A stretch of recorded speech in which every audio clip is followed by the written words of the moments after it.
Okay, did I do this right? I hope so. I think we're ironing out the kinks with Agenda-Free TV 2. So we are here to do a news roundup, talk about some new stuff here at Agenda-Free TV 2. If you're watching on YouTube, it's Agenda-Free TV 2. If not, it's just Agenda-Free TV. But that's what the Agenda-Free TV 2 is for. I think we're ironing. I can hear myself. Okay, that's good. Just making sure. You know, when we do Agenda-Free TV 2, it's a little different. So everything seems to be going okay. All right. Here we go. Hey, thanks for joining us. And also thanks to all of our moderators for being in our different chat rooms. Hey, thanks Lee Garside for the super heart. And thanks to all the mods. Okay. Hey, let's start. Ooh, I just saw the Discord notification. Good. Hey, let's start by talking about this. So I just saw this story before I came on the air. The U.S. Space Force is calling themselves Guardians. Look. This is a big thing on social media right now. You know, there's this movie, Guardians of the Galaxy. It's a Marvel movie about this ragtag band of space travelers who save the world. So the U.S. Space Force says today, after a year-long process that produced hundreds of submissions and research involving space professionals and members of the general public, we can finally share with you the name by which will be known: Guardians. They're calling themselves the Guardians. I don't know. So, like, what does it mean? Like, this is the name we have.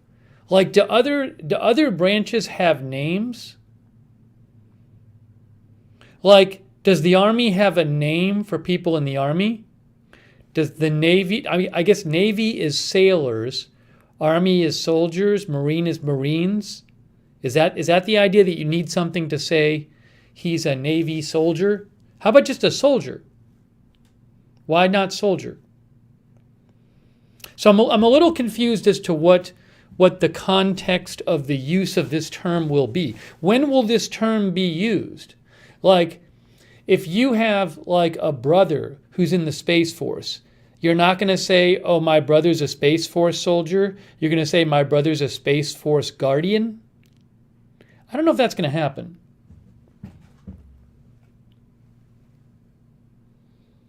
Debbie says service people. But couldn't they just be called service people?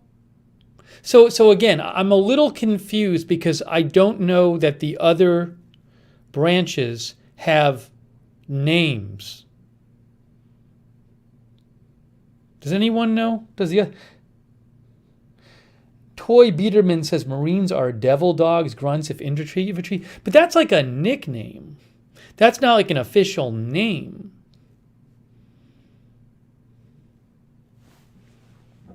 Mark says soldiers are Army. But is that like their official name?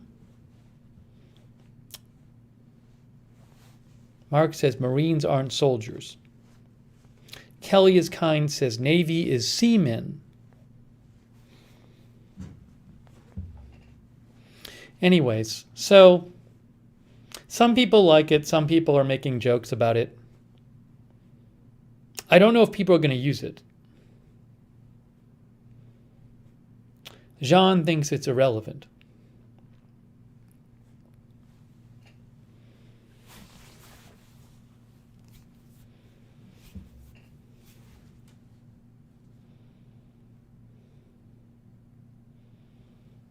Are they going to use the term like if you so when they have like a meeting at the Space Force and a general is addressing the troops, is the general going to say, "Welcome, Guardians"? Are they going to say, "Guardians, you're missing today"? Like they have to use that term now, right? Because if it's an official term, Guardians, lunch will be at 1 p.m.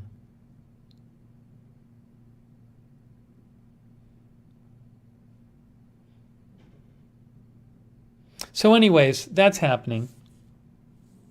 Oh, They say here, the opportunity to name a force is a momentous responsibility. Guardians is a name with a long history in space operations, tracing back to the original command motto of Air Force Space Command in 1983, Guardians of the High Frontier.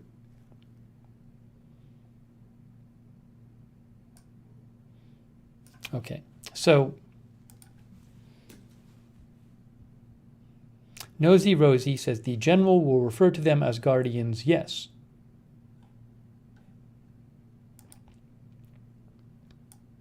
So I don't know to what degree that term is actually going to be used.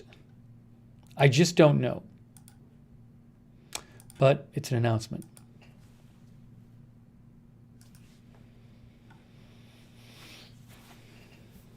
Okay. It's not really the biggest story of the day, but I figured I'd mention it. I just saw it. A Dallas girl says the insignia will be the patch on their uniform, so the insignia stands for Guardians. Javier thinks it's embarrassing. Just Michelle thinks it's ridiculous.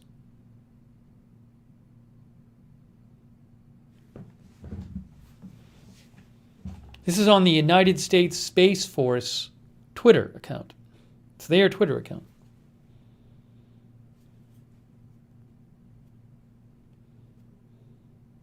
Maria says, is it something that can be changed under the new administration? I don't know. I mean, in theory it could, I would think, but, because the president's the head of the military, commander-in-chief, but I don't know if they'd want to bother. I mean, it looks like, I don't know, look, maybe, to what degree did this come from the administration and to what degree did it come from just the people who are at the Space Force? If the people at the Space Force like it, then I don't know why Biden would want to tell them that they can't use the name anymore. Arizona Jumper thinks it's embarrassing. Rick Hoppy says, are they supposed to be space police? Well, I'm going to have to look at their mission statement.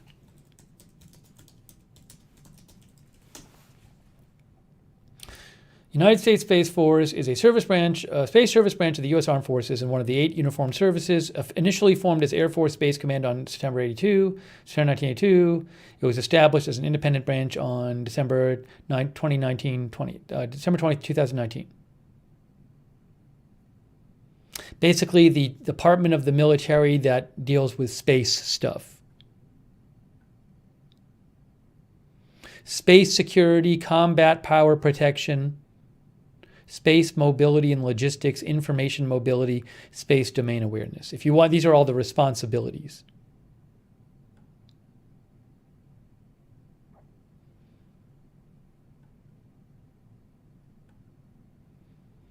Basically my without getting too much in the details, it's like anything with the military having to do with space, I guess.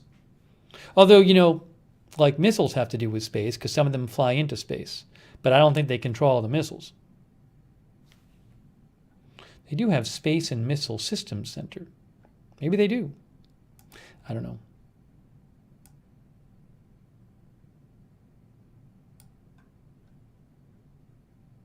I'm not going to get all into it right now. You can go research if you want to know exactly what they do.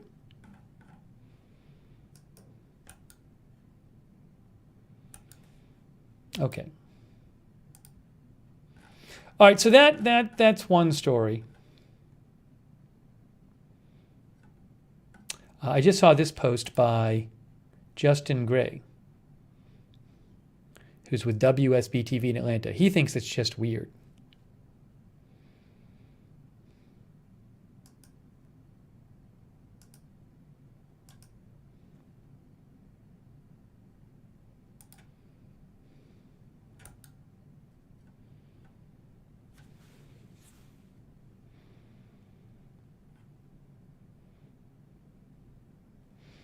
Okay. The next thing I want to talk about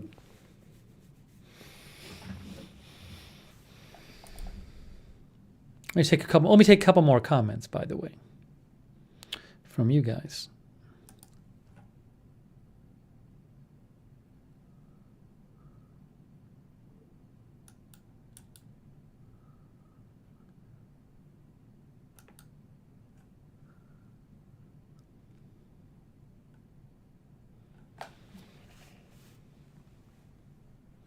Hold on. I need to also open up the other chat rooms. Let me do that too.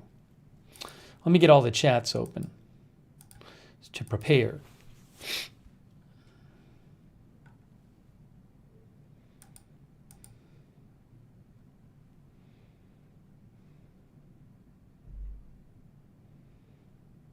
Mike Medina is watching. Crystal Davis is watching. Charlie Bird, we are on Agenda Free TV 2 on YouTube. On YouTube, there are 2 channels. On all of the other platforms, there's 1 channel. So if you go to YouTube, this is not on Agenda Free TV, it's on Agenda Free TV 2. If you do like Agenda Free TV, I would highly suggest you also subscribe to Agenda Free TV 2. We do some other kind of stories on Agenda Free TV 2, like this. On the other platforms, it's all 1 channel. But on YouTube, this is Agenda Free TV 2. Just to clarify. So it is on YouTube, but it's on Agenda Free TV 2. Hold on. Hang on.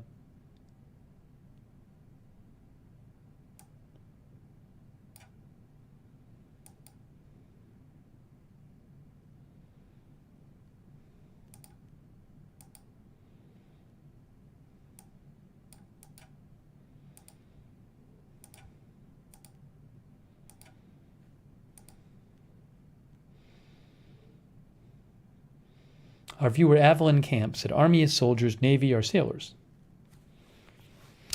Okay, Sherry found us on Agenda Free TV 2.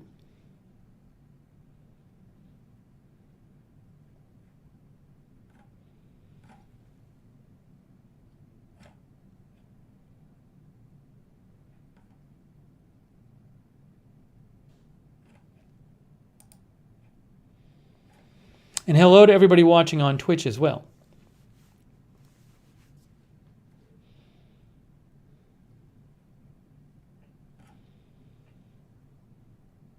Ross Bryan says, Space Force on Netflix is an awesome show. Okay, I saw this story. I actually thought this was kind of important.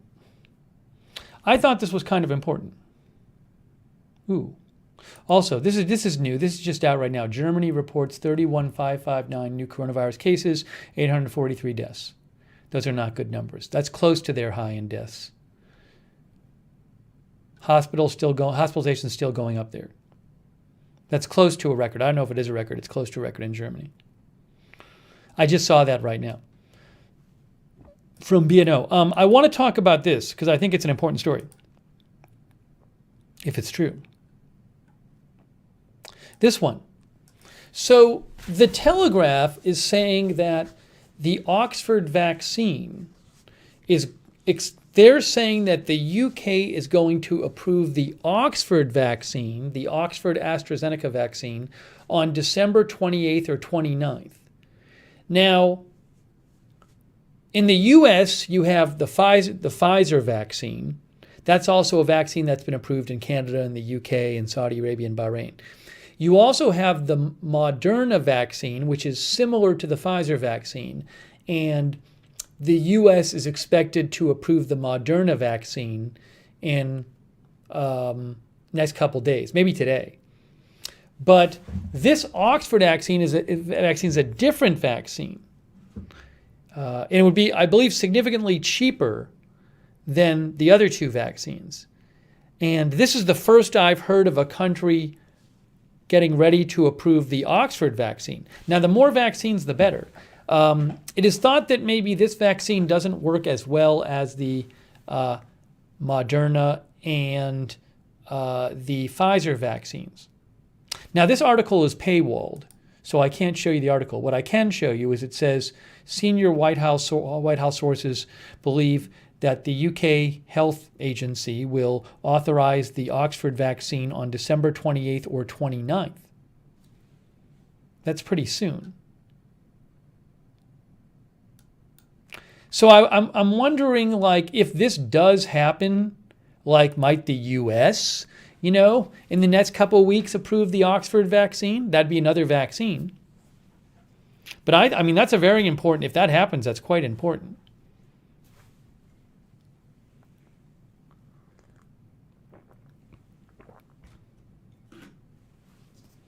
Pantafelter said, didn't get a notification. Pantafelter, sign up for Discord. Sign up for the Discord notifications. Also, this is agenda-free TV too, so make sure you have the notifications bell checked and you've chosen all notifications on YouTube. But sign up for the Discord notifications. That's the best way to get notifications for all the channels. The link is at the bottom of the YouTube video description. And also, the moderators can post the Discord notification link as well. But that's the best way to get notifications. Carol Leon says anything about stimulus checks. They're still working on a deal. No deal yet. Maybe we'll check on that in a little bit. Hey, thanks, Tabush Haker 5 for the Super Hearts.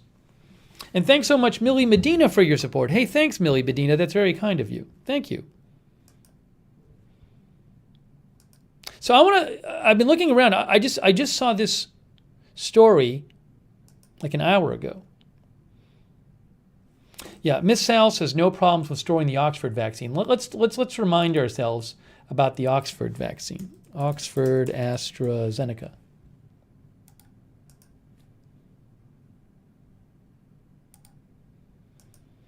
New York Times, how this vaccine works.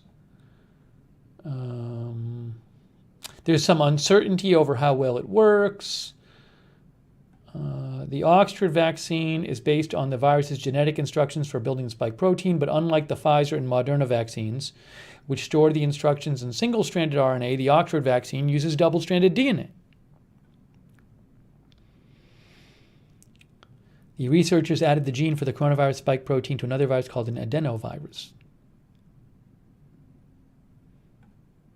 Basically, the technology is slightly different. That's a basic thing. It's a different type of vaccine than the Pfizer and Moderna vaccine. The Oxford-AstraZeneca vaccine for COVID, says the New York Times, is more rugged than the mRNA vaccines from Pfizer and Moderna.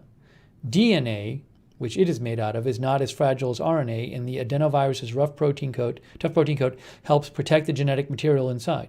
As a result, the Oxford vaccine does not have to stay frozen. The Oxford vaccine does not have to stay frozen. The vaccine is expected to last for at least 6 months when refrigerated at normal refrigeration temp. You do not need special freezing for this vaccine. You can put it in a normal fridge. 38 to 46 is like a normal fridge. It's actually 46 is warmer than a normal fridge. But a normal fridge can handle that. It can last at least 6 months when refrigerated at 38 to 46 degrees Fahrenheit. So that's a big deal. I think it's supposed to be cheaper too.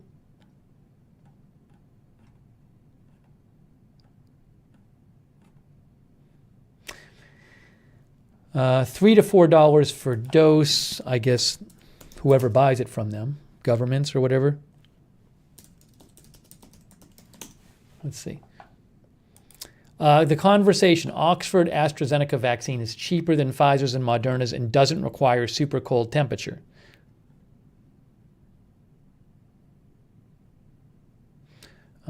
This is from the conversation. There are some results that show that vaccine is between 70 and 90% effective.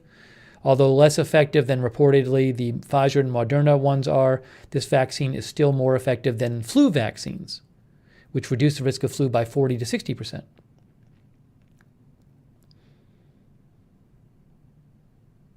But there's some questions over the data, blah, blah, blah. But basically, so assuming the data comes out okay, this may be approved soon. Where's the thing about the cost?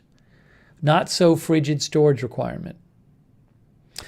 Despite a somewhat later arrival with less than the effectiveness claimed by its competitors, AstraZeneca's vaccine might be favored. That's the same as Oxford-AstraZeneca, same vaccine, because it can be stored, transported, and handled at a standard refrigerated conditions of between 36 and 46 degrees Fahrenheit for at least 6 months. It doesn't need ultra-cold temperatures like the Moderna and Pfizer ones. So it would be easier to use in normal clinics, especially in rural America and the developing world. Another advantage is that it should cost less because of AstraZeneca's commitment to COVAX, a global initiative that aims to distribute low-cost vaccines to low and middle-income countries. AstraZeneca has agreed to make the vaccine available on a not-for-profit basis for the duration of the pandemic. So, anyways, costs less than Pfizer and Moderna, don't have to freeze it at ultra-cold temperatures, can be stored in normal fridge. And according to the Telegraph, I don't know if this is true, this just came out today, they're saying that the UK is going to approve the Oxford-AstraZeneca vaccine on December 28th or 29th. That's a big deal.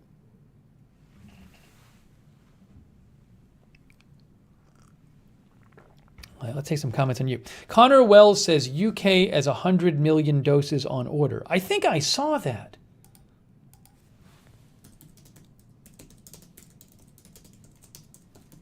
Let's see if I can find it here. Oops. Now I don't know how many they've produced. BBC from November. UK government has pre-ordered 100 million doses. AstraZeneca says next year it will make 3 billion doses for the world next year. Now I assume you need 2 shots. I assume you need 2 doses. Yes, you do. If I remember right, you need 2. So that would be enough for like Oxford-AstraZeneca. It says they're going to make enough to cover like 1/5 of the world's population next year.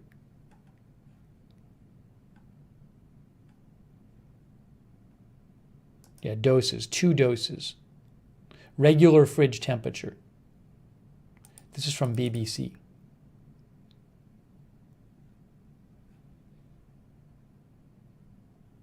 Regular fridge temperature. Moderna is minus 20 degrees Celsius. Pfizer, BioNTech, minus 70 degrees Celsius.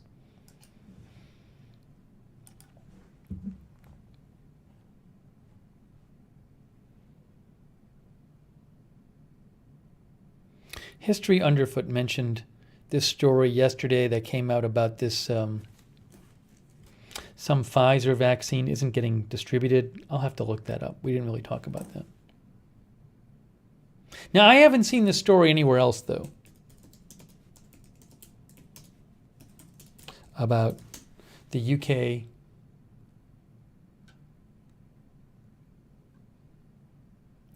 Telegraph, green light for Oxford virus in UK, Oxford vaccine before New Year. But no one else is reporting this yet that I've seen.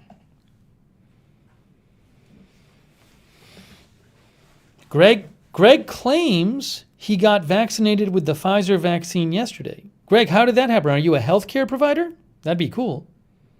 Hey, thanks, Mr. Showtime, for your support. Thank you, Mr. Showtime. Thank you.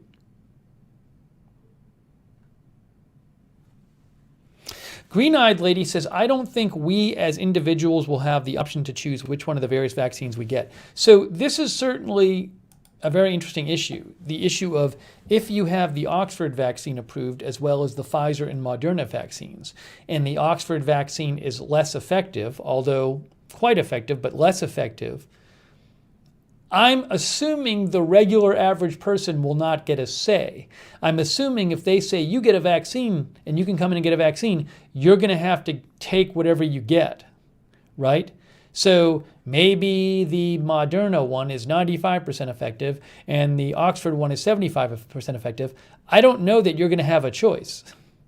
I would think you wouldn't have a choice, but I might be wrong about that.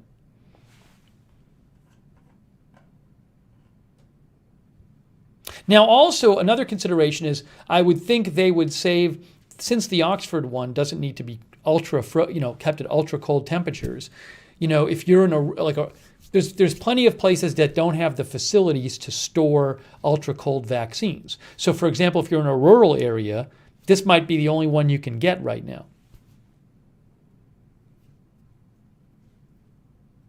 Jeff Haas says, my sister is scheduled to get the vaccine on Sunday. She is a doctor.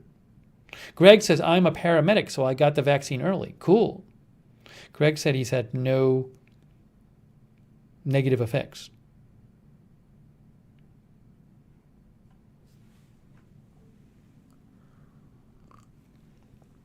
Worker B says, my cousin has received it. Still Kicking says, has that been tested on new mutation in the UK? The new strain in the UK, there's no evidence that I've heard that A, it's more harmful to people, or B, the vaccine won't work on it. There's this question of whether it spreads faster. We don't know that yet. Tilly Tinman says the Oxford one sounds a lot easier to me in terms of not having to keep it ultra cold.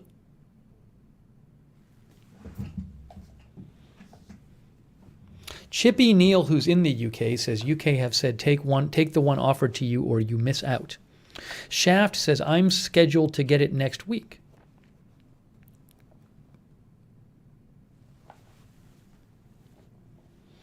So again, if this is true, that's a really big deal. I'm guessing if the UK approves it in late December, that US approval wouldn't be far behind. Has the US ordered any of the Oxford vaccine? Maybe the US never ordered any, so they won't get any.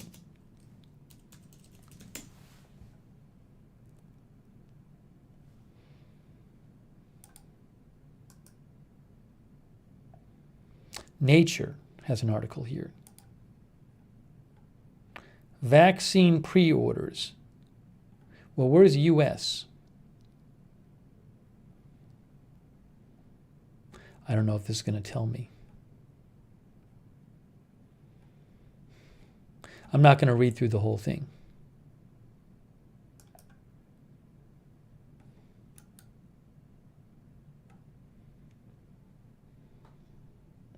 I don't know, if you find a link about whether the US actually ordered any Oxford vaccine, let me know. I don't know if the US ordered any of it.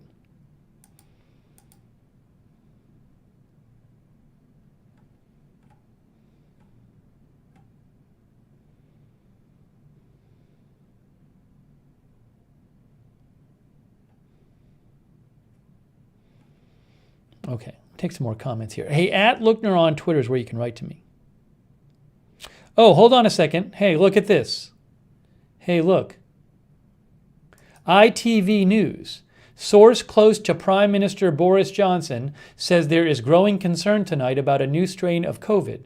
The government is considering a new information campaign and whether tougher restrictions are necessary.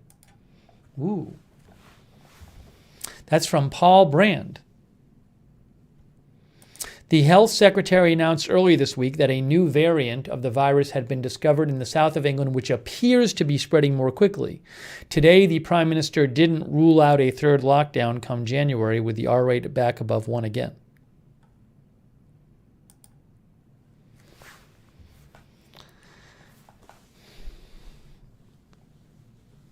So I guess from what I understand is that the concern is that it's spreading faster. I haven't heard any concern yet that it's more harmful or that it's less vulnerable to the vaccine, that the vaccine won't work on it. But I don't know.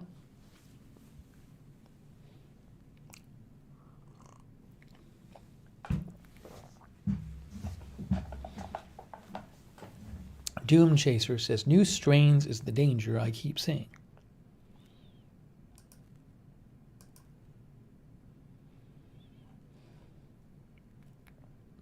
Hey, thanks to our mods. Sarah Joy is modding right now. Sarah55 is modding right now. Thank you. Mark Helton is there. Thank you.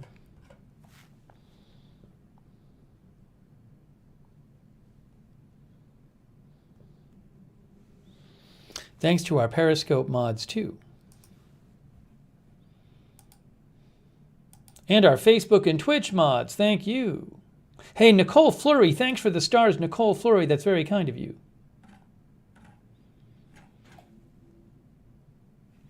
And our Twitch moderators. Hang on a second here. Rifftrax is moderating.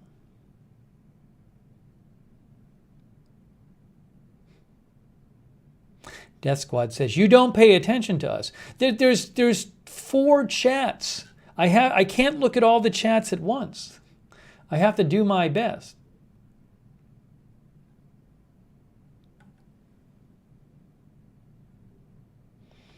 Death Squad says, why are the numbers going up in Germany where they have been on lockdown?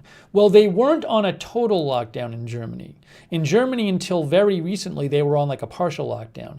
And my guess also is that, look, if cases are still going up in a place, right, if the rate of people getting infected is not dropping, then ultimately that's going to be because people are still interacting in close quarters and not distancing and staying away from each other. So I can't speak to the specifics in Germany, but the reason that very recent, I want to say in the last week, they announced a full lockdown is that and I can't remember the exact, what's closed and what's open, but that they were in like a lesser lockdown and the numbers were not improving. I don't know how, but I don't know, exactly how people are living their lives over there. Maybe they're following the lockdown rules, but not, some of them are not following others. I don't know. Thank you, Helen Anderson, for the stars. Thank you, Helen. And Robin Cherry, too. Thank you, Robin. I appreciate that. Thank you. Christy Horton says, well, that's scary. I hadn't heard about the new strain in the UK until now. Now, it's entirely normal for a virus. Viruses, they change all the time. There's always new strains, but there's always mutations. I don't know what the exact definition of strain versus new variant. I guess one new variant can have multiple new strains. So I don't know how that's all defined. But the virus is constantly changing. But a lot of the changes are not good for the virus. And also a lot of the changes don't actually, they don't really last. Once in a while, you get a different version of the virus that gets prominent, maybe because it spreads faster, So I guess a bunch of people in the UK more recently have turned up with this new strain. But the big question of when there's a new strain is not, it's not in and of itself, it's not a huge deal if the virus changes some. What's a huge deal is if when the virus changes, its effect on people changes, or if it spreads more fast. That's the big question. I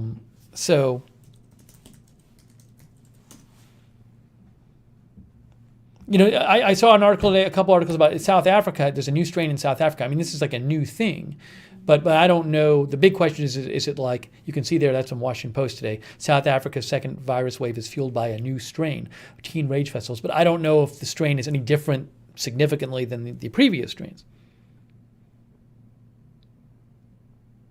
South Africa's health minister announced that researchers had discovered a new strain, similar to one found in Britain earlier this week, that he said seemed to affect young people more than strains had previously been circulating. So maybe that's happening, I don't know. Maybe this new strain in South Africa affects young people more.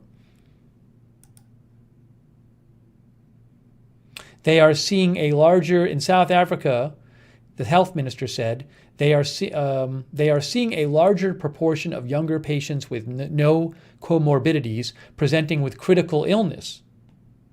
This strongly suggests that the current second wave we are experiencing is being driven by this new variant. That's interesting. But I don't know. I haven't heard. I mean, I'd be interested to hear if there's more research on that.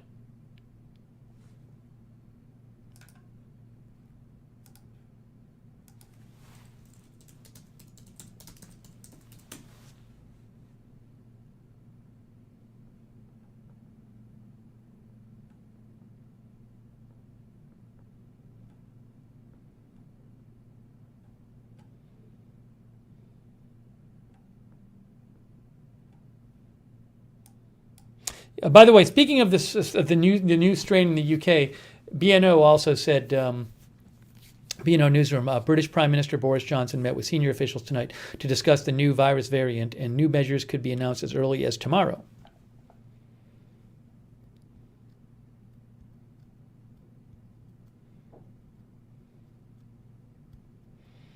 BNO said, for those who missed the news earlier this week, the UK reported finding a new variant, which could be fueling a new surge in cases, but it doesn't appear to be more deadly. This is interesting, though, this thing about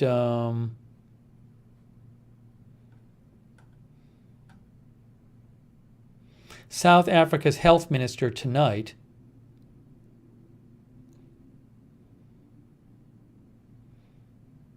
thinks This new strain is more harmful to young people.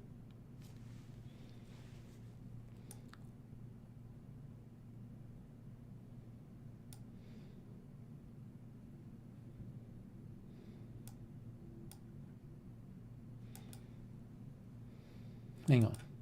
I'm going to post this. That's interesting. On Friday, tonight, South Africa's health minister announced that researchers had discovered a new strain similar to one found in Britain earlier this week that he said seemed to affect young people more than the strains that had previously been circulating. Clinicians have been providing anecdotal evidence of a shift in the clinical epidemiological picture, in particular noting they are seeing a larger proportion of younger patients with no comorbidities, younger patients with nothing else wrong with them, who are having critical illness. The evidence strongly suggests that the current second wave we are experiencing is being driven by this new variant.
Nope. That's not going to fit. I'm just posting this. In addition to the new UK strain, a new strain has also been discovered in South Africa. The South African health minister believes this new strain is more harmful to young people.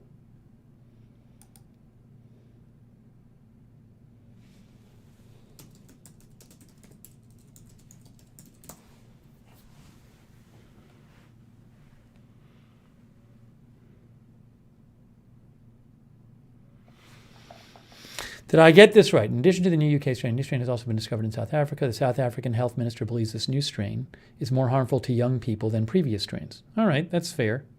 That's a fair summary.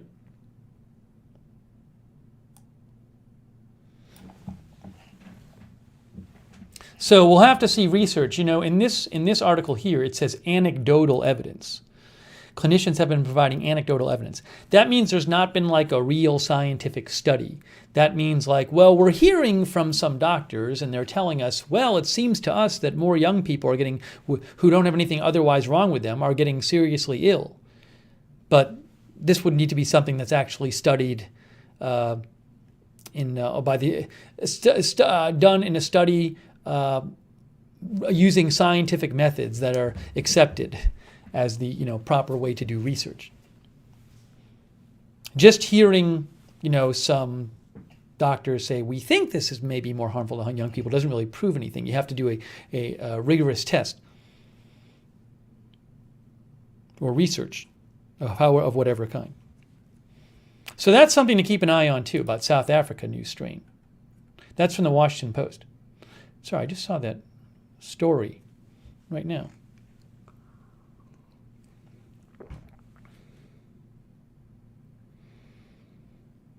Thanks, Chippy Neal, for your support. Chippy Neal says, Oxford vaccine, slightly lower effectiveness. However, the results of those infected after vaccine had much milder symptoms.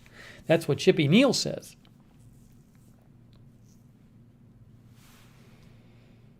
Thank you, Chippy Neal. I appreciate your support.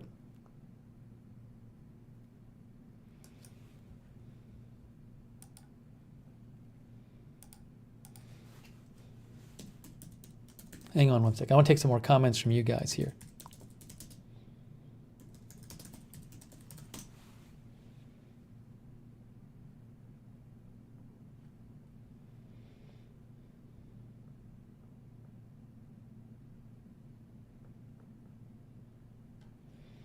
I hadn't heard that, Chippy Neal. I'd love to see an article if you have an article about that.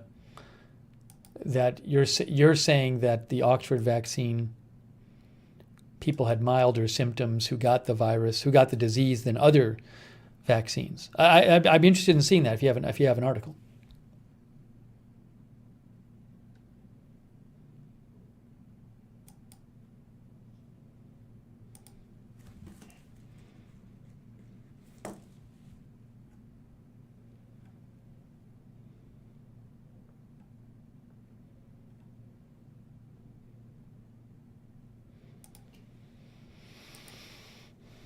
Oh, Le Petit Capitaliste messaged me about sent me a tweet about the South Africa strain. Couple tweets about it. Thank you. One, I think they sent me maybe the health minister's tweet, Dr. Swelly Mkhize. Here it is. Minister of Health of South Africa. Here he is.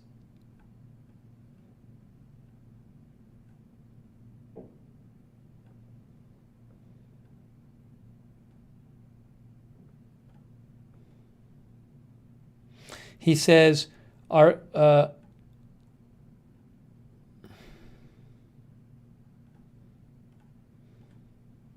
lot of tweets here.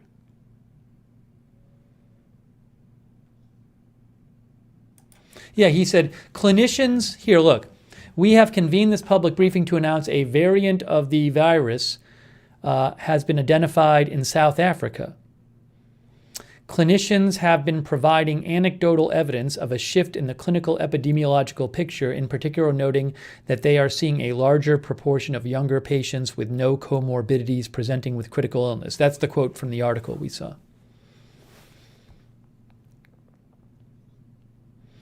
So I'll be interested in seeing if this new variant in South Africa, is it really more harmful for young people or not? Is it more harmful than any one of the previous variants? We don't know.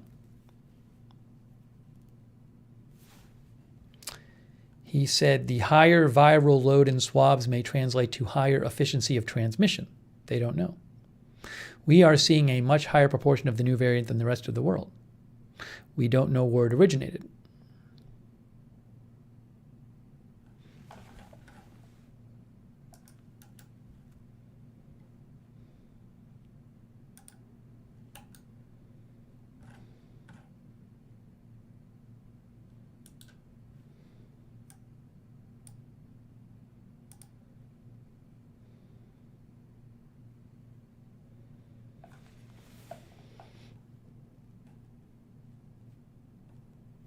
Maybe it'll turn out it's no more harmful to anyone than the previous ones.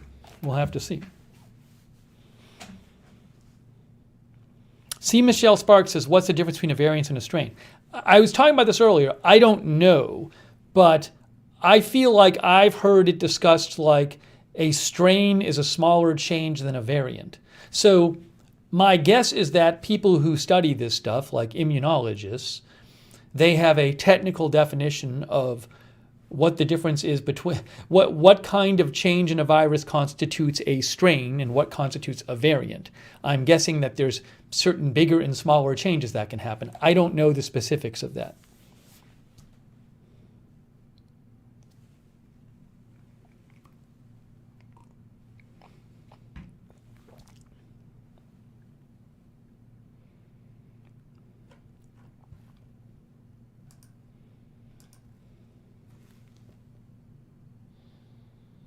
Native Indian says, RIP Periscope. Met some awesome people on here. Yeah, Periscope's going away at the end of March.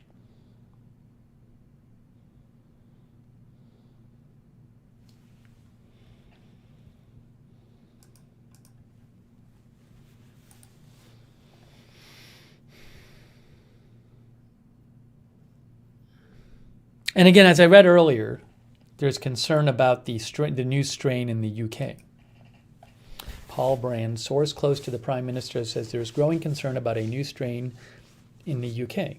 The government is considering a new information campaign and whether tougher restrictions are necessary. The health secretary announced earlier this week that a new variant had been discovered in the south of England, which appears to be spreading more quickly.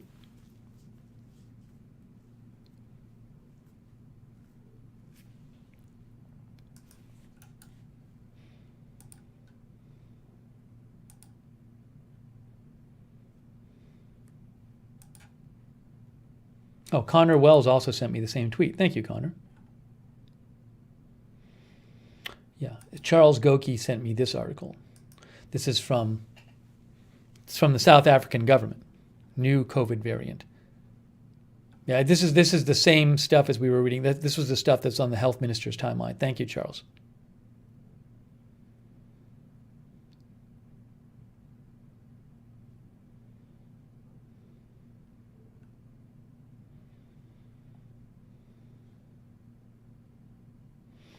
They said this in South Africa, they're finding between 80 and 90% of the virus that people have is this particular variant.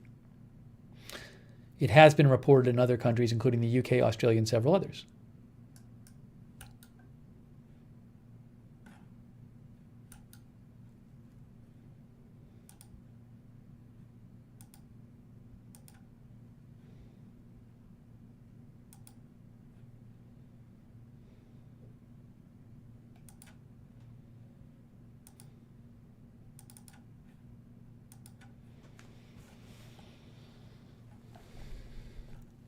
Well, all of that bears watching.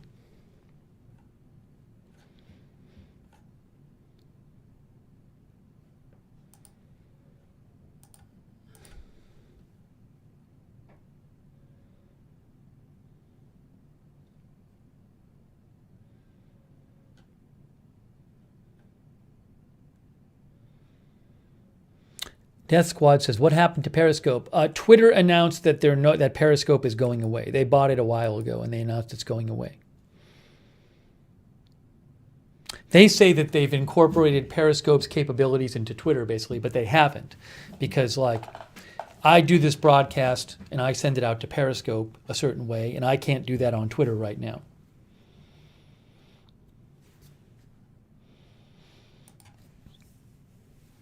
Why is the video not playing on Facebook? Oh, there it is. The video, I was watching the video on Facebook, and then I got a black screen, but now I see it again.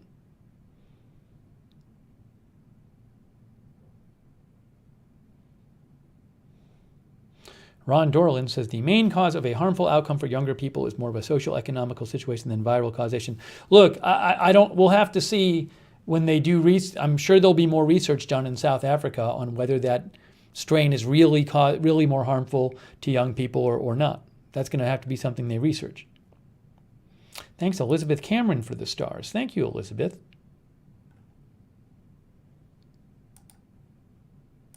Thanks again to Helen Anderson and Robin Cherry, too.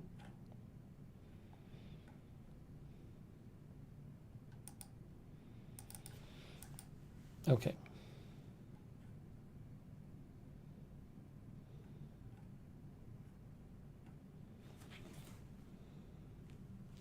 Oh, I want to talk about the Zoom story about China. We should talk about that.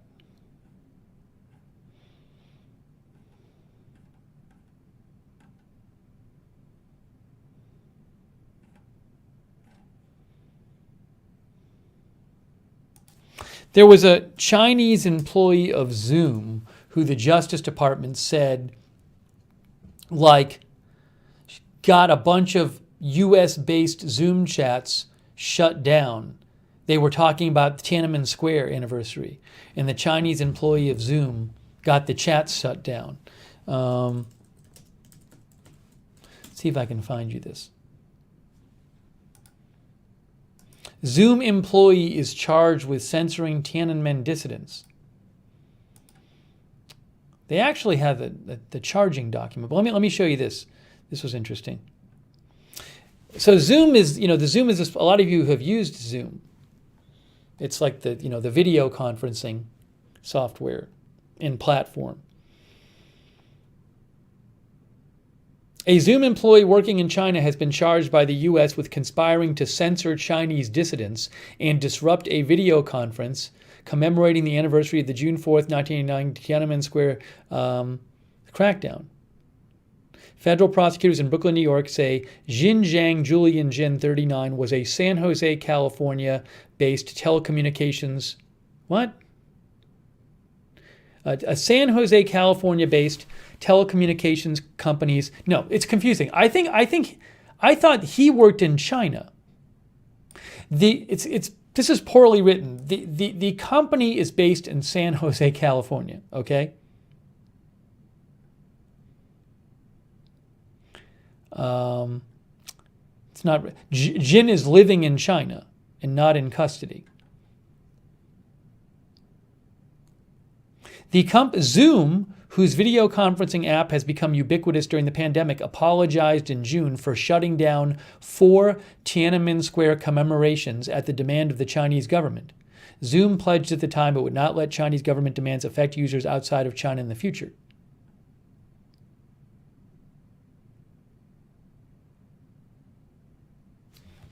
This article is not written very well.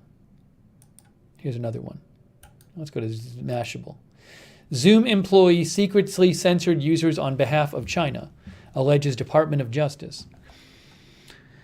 A senior Zoom employee falsely accused users of supporting terrorism and distributing child sexual abuse material in an effort to stop them from talking about the Tiananmen Square massacre, according to the U.S. Department of Justice.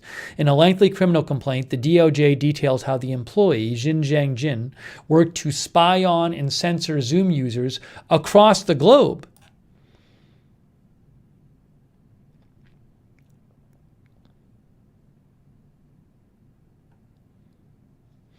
Jin was allegedly able to get the meeting shut down by essentially working to frame the users. Jin is also accused of handing over the names, addresses, IP addresses, and email addresses of Zoom users located outside of China to the Chinese government. According to the DOJ, families of Zoom users were targeted by authorities in China as a result of the information that Jin provided. Specifically, family members of those who had planned to dial into the call were harassed and one person was jailed. That seems pretty bad. How is it worthy of a charge by the U.S., says Tion? I believe some of these calls were U.S.-based. Here, let me show you the press release. China-based executive, this is from the Department of Justice, China-based executive at U.S. telecommunications company charged with disrupting video meetings commemorating Tiananmen Square massacre. The meetings were conducted using, and it's coming out that this is Zoom. It doesn't say Zoom here, but it was Zoom according to the reporting, provided by Company One, and were organized and hosted by U.S.-based individuals, including individuals residing in the Eastern District of New York. So these Zoom meetings these charges are based on were Zoom meetings that were originated in the U.S. and some U.S. people were taking part in them. And this Zoom employee in China got them shut down, and he was working for the Chinese government. That's the idea of this charge.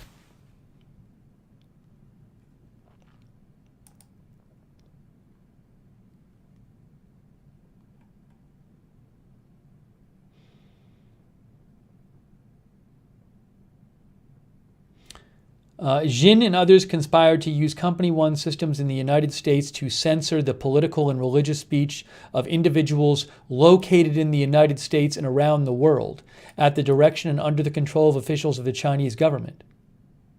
Jin and others terminated at least 4 video meetings hosted on Company One's networks commemorating the 31st anniversary of the Tiananmen Square massacre.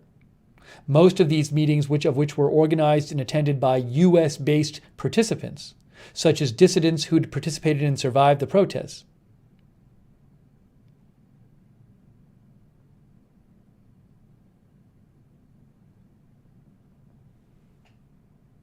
Jin, officials from the Chinese government, and others allegedly collaborated to identify meeting participants and to disrupt meetings hosted on Company One's U.S. servers, at times creating pretextual reasons to justify their actions to other employees and executives of Company One. And I believe Company One is Company One Zoom. Is that what it is? There's company one like, yeah, company one is Zoom.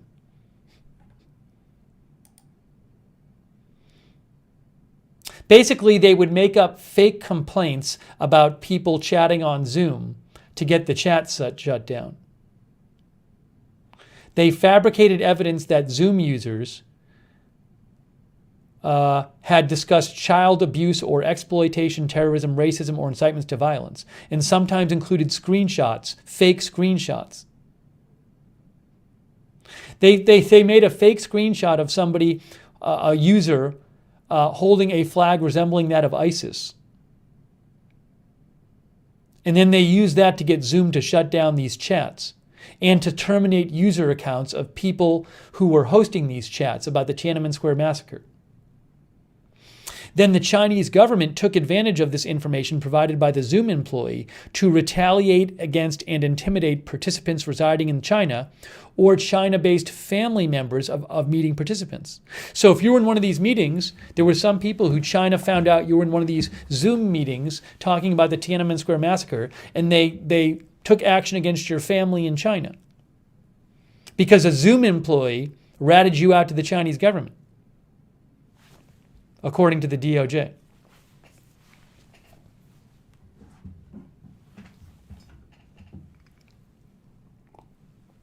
So that's what this was about.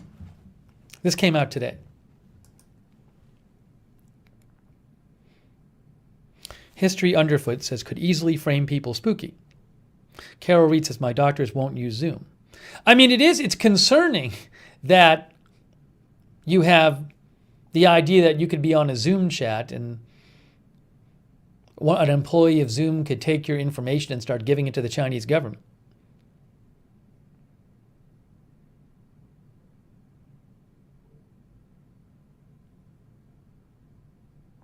Castro says, always was worried about Zoom. We have had similar issues in Australia.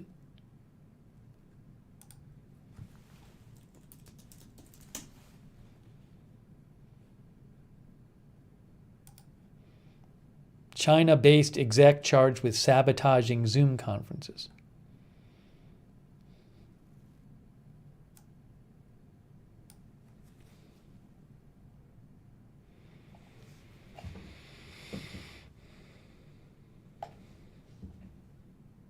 No, Zoom is not a Chinese-owned company. Zoom is an American company.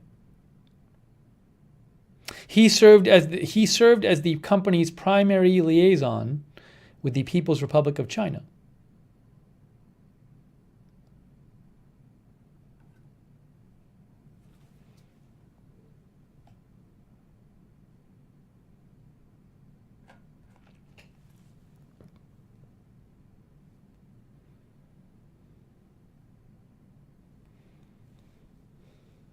Miss Sal says, Lord help us when the Chinese government rules the world.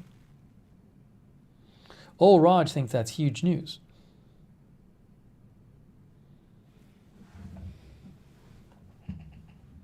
Tion, yeah, I don't think he'll ever get tried. He's in China. China's not giving him up. So this is one of these things where the Department of Justice formally charges him. I don't think he'll ever see it. He'll never see a court in the U.S.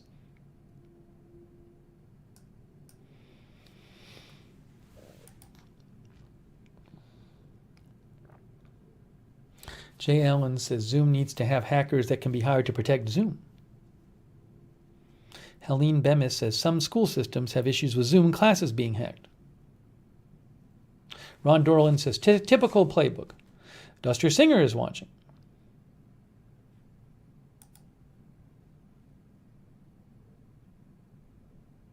Ghetto Jesus says they might try to sanction his wealth if he has any abroad.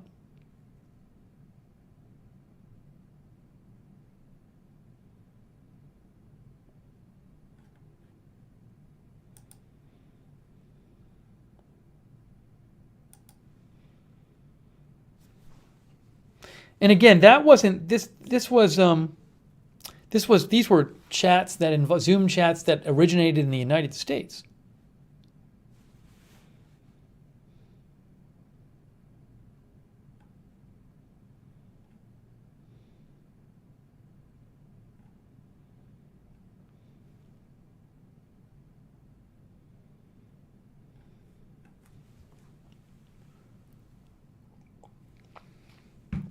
Oh, someone asked before about what's going on with the stimulus checks. You can see here, Sahil Kapoor, House votes to pass 2-day extension to avert a government shutdown tonight. Now this goes to the Senate. If it becomes law, this will give Congress until Sunday night to hammer out a COVID relief deal. So maybe they'll get the deal done by Sunday.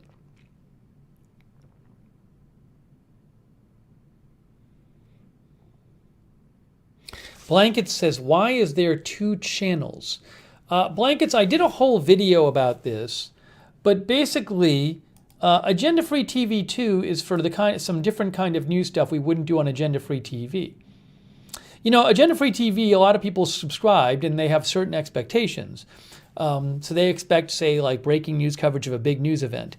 This is not the kind of thing we'd normally do on Agenda Free TV. Now, maybe we'll end up doing it on Agenda Free TV, but I wanted to try out doing it. And, you know, when people subscribe to a channel, they're expecting something.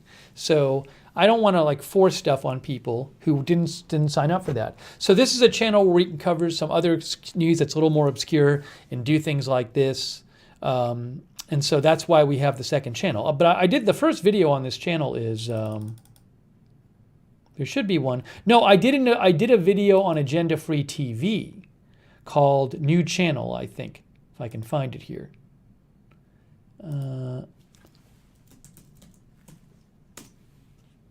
Introducing Agenda Free TV 2, second channel, more coverage. So feel free to watch that to get a more full explanation. Oh, thanks, Study Power. Hey, Study Power, thanks for the donation. Study Power says, I live in England. Soon they are relaxing rules for Christmas for 5 days, allowing 3 households to meet up. Rates up, new variant equals January lockdown. That's what Study Power says. Been hearing something about that. This is what Study Power is talking about. COVID rules still to be relaxed over Christmas in UK. BBC. A relaxation of virus rules over Christmas will still go ahead despite calls for them to be toughened. We'll see if that still happens. There's still a few days left.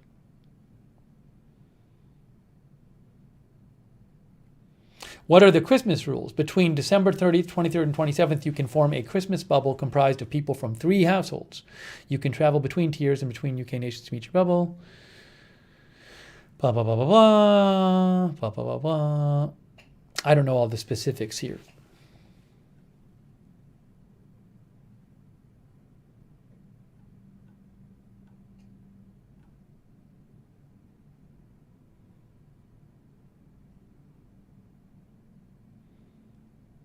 I don't know like how exactly this is different from the existing rules, but they're more permissive.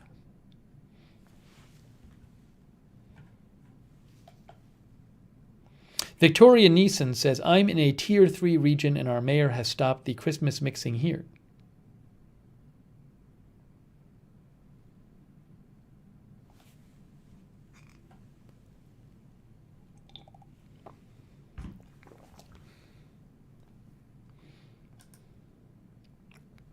The thing about rules like this, though, you know, at a certain point, when you have rules like 3 households, where is it here? It starts to become unenforceable. It's when the rules get less strict, they become practically unenforceable. It's like when you say no indoor dining, that's enforceable. Because if a place is open, you can see it very easily. If you say, well, 40%, yet to 40% capacity, that's a lot less enforceable. Because like, are people, I mean, is it really going to be obvious when you're outside a restaurant that it's at 40% capacity? You know, it's going to get reported a lot less. It's a lot harder to verify. And then sometimes like cities do these things where it's like, well, it was at 25% capacity and now we're going to allow 50%. It's for all practical purposes, no one's going to be sitting there counting, you know? So it just, at a certain point, it just becomes unenforceable. And when you say 3 households, it's like, well, so if you have 6 households, is anyone going to notice or check? you know? So, I mean, it's a different recommendation, but just in terms of enforceability, once it starts getting less strict, with a lot of these rules, they become practically unenforceable.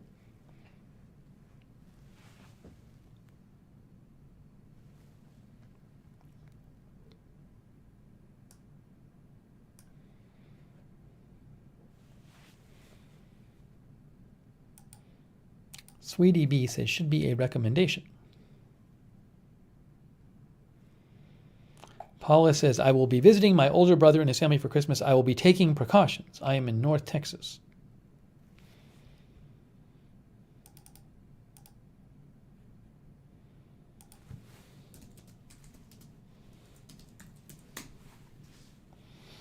You are watching our live news roundup. Live news roundup. We're doing another one today. Hey, thanks Taboo and Tim Poland and Lee Garside for the Super Hearts.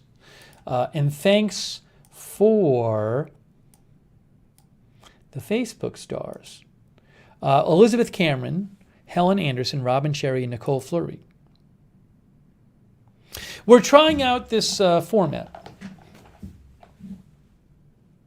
Ooh. I just saw this too. An emergency toughening of COVID restrictions could be announced as soon as tomorrow after the Prime Minister was handed alarming new evidence of the harmfulness of a mutant strain of the virus. Look at this. Of the harmfulness, virulence. Oh, is that harmfulness or is that how much it spreads? Severity of harm or harmfulness. That's harmfulness. Ooh, hang on a second.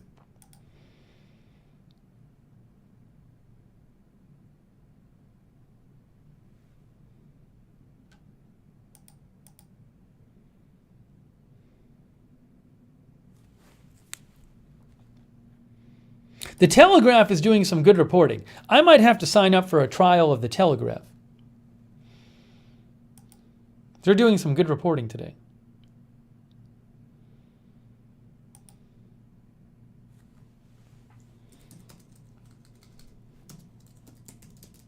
I might have to do it on the air.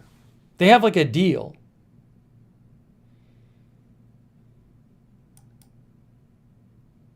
It's £1 for a month.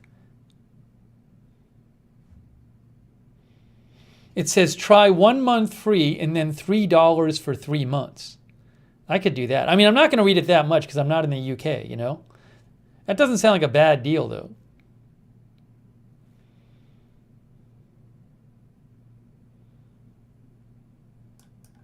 I kind of think I should do it. Should I sign up now? What do people think? What do you think, audience? Should I sign up for the trial?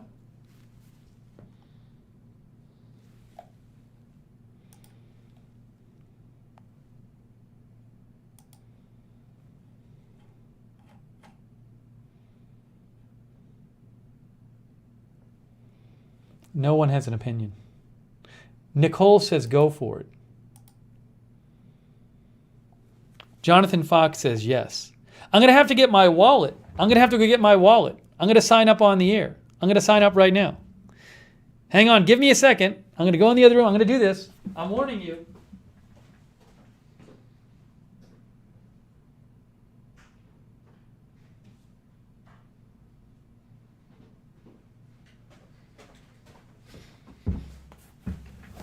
I love to support journalism. I think it's good. The problem is a lot of like digital subscriptions, if you don't live in the place, like they charge some huge amount of money and I can't afford to subscribe, to 100 different papers. But especially when I'm not going to be using them that much. All right, let's see. I think we're going to do this. I'm going to try to do this on the air. We're going to try to do this on the air. Yeah, cancel before you get charged. That's what I always do. You always have to remember you have to cancel before you get charged the full price. Sometimes they'll give you more. It's just I would run out of money if I subscribe to all of the publications at full price all the time that aren't even in where I live. Let's see. I'm going to try this. Okay, here we go, guys. It says First month free, then $1 a month per 3 months. Okay, I can handle that.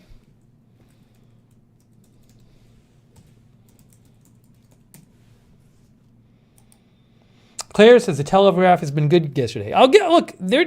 I'm happy to give some money to journalists. I think they do valuable work.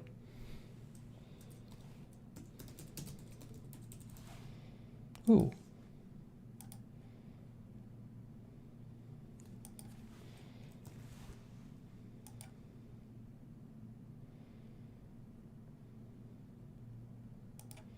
Hang on, folks. I'm almost done.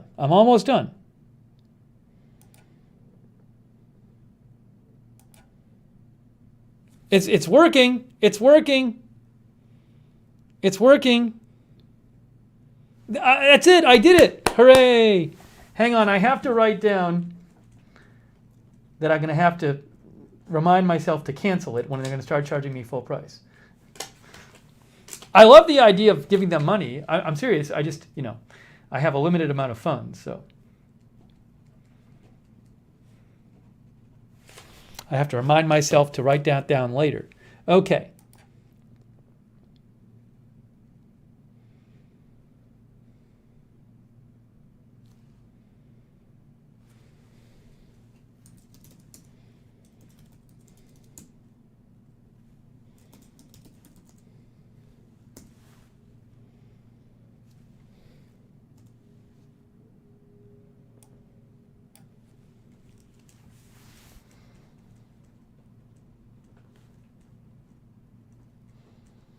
I think we're good, guys. I'm excited.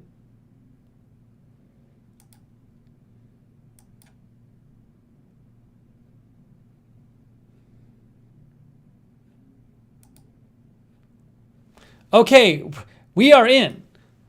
I have breaking news about myself. I have subscribed to the Telegraph.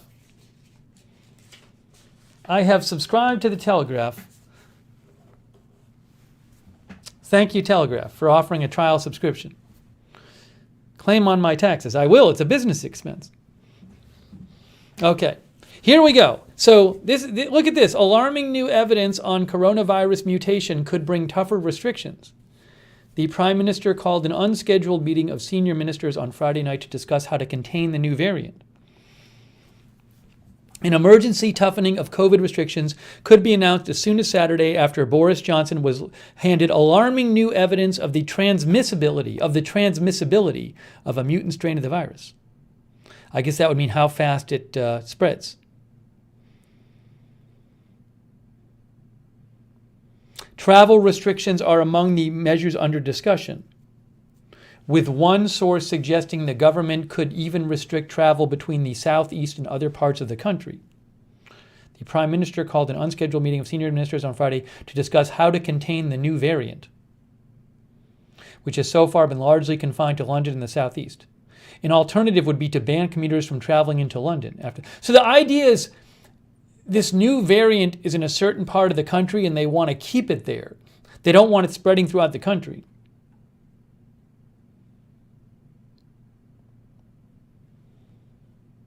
One source in the scientific community told The Telegraph the evidence that the new strain of the virus more easily transmits from one person to another has hardened up.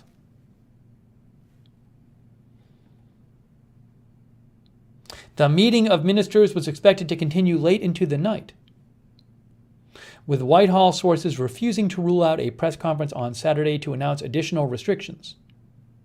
Boris Johnson has been adamant he will not change the law allowing up to 3 households to get together over Christmas, but has already advised families to keep their bubbles as small as possible.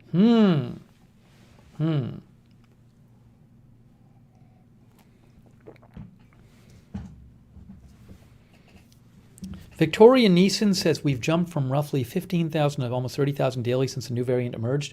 We'll go to Worldometer.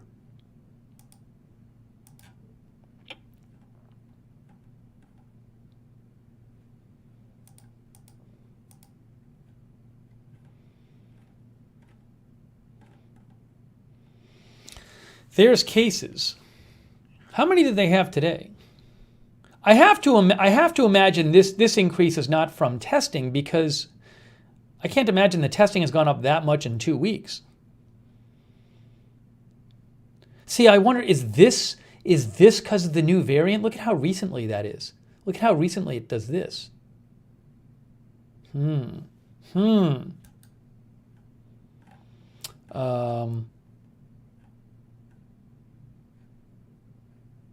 489 deaths, it says today.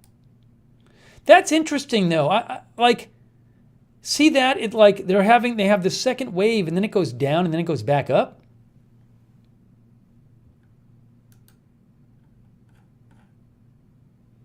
Okay, let me check. Here. Hey, I can go to the Telegraph now since I'm subscribed.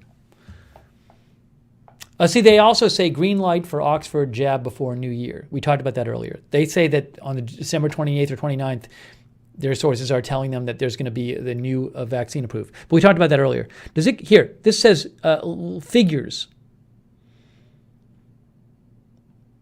UK activity, 28,000 new cases today.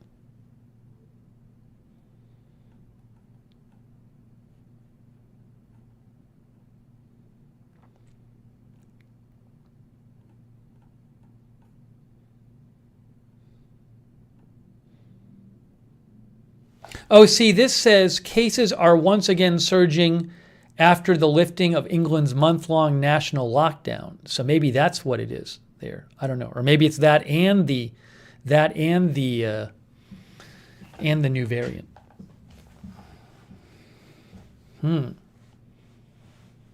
Soulful Music says UK and Ireland have spiked in recent days.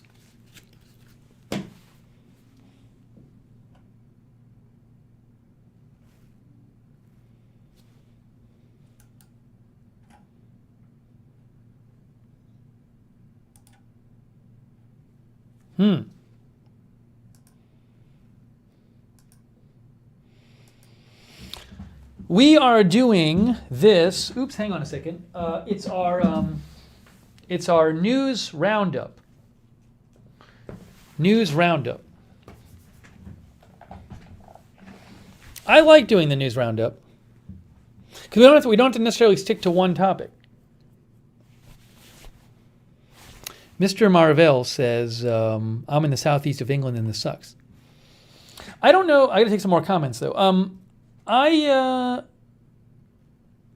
was I going to say? I don't know how the normal agenda-free TV audience would feel about this stream. Maybe we'll try it on agenda-free TV.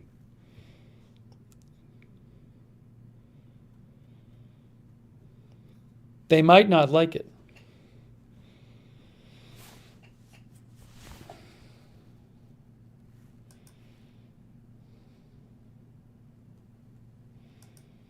Deeper Understanding likes the format. Thank you.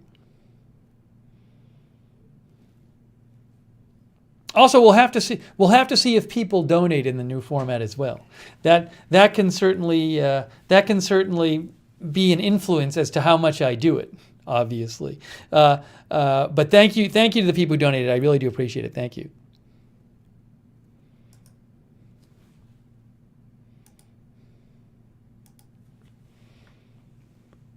Lucy Rose and Nellie and C. Michelle Sparks likes the format, and Katie Lamers.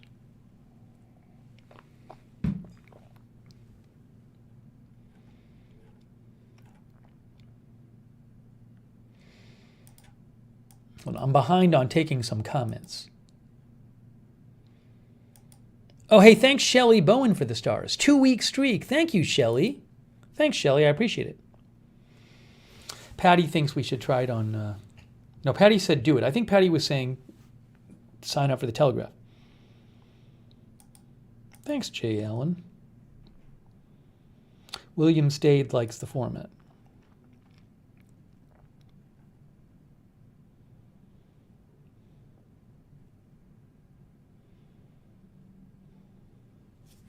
Kameshwari Kate says, I like News Roundup because comments are read, especially when relevant.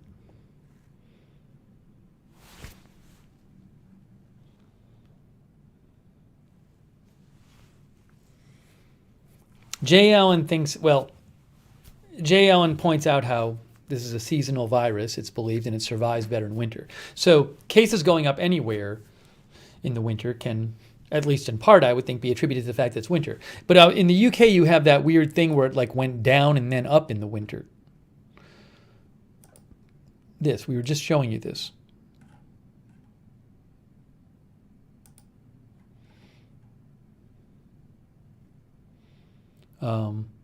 Where it goes down and then up.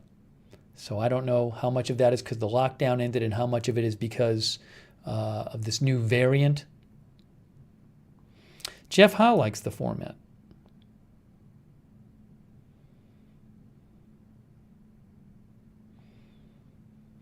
Katie says you can mention something about this format at the end of Agenda Free Stream and see how the comments react.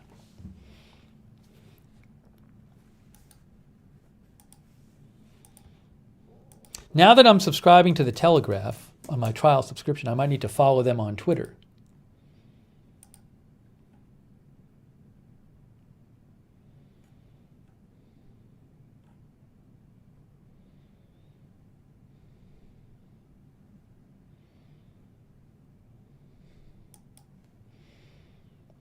This is interesting. We'll have to see if that happens.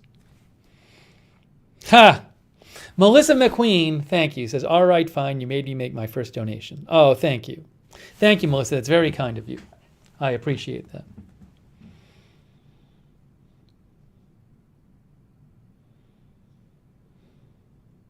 I like doing News Roundup. Tion says having the formats on separate channels, knowing what to expect, works out great. Now they're only separate on YouTube. Bullock Jane says you can switch it up if a story escalated. Yeah, no, I think we've done that before, where like if there was like a big story that came out now, I could just jump on AFTV.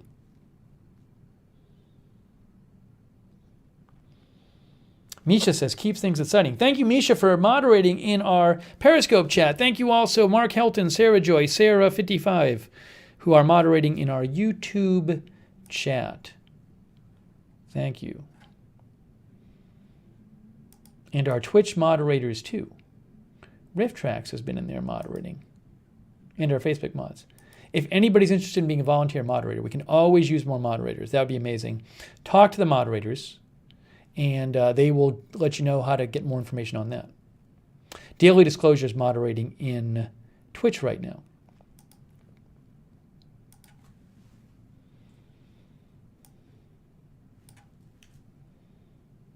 All right, hang on, folks.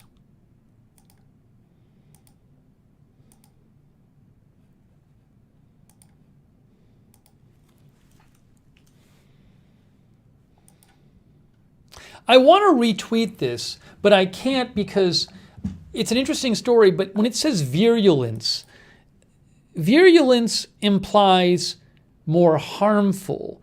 But if you actually read the story, what they're saying is the new evidence suggests the new strain in the UK might be spreading more fast. Not that it's more harmful, but that it's spreading more fast. So it's a bit misleading.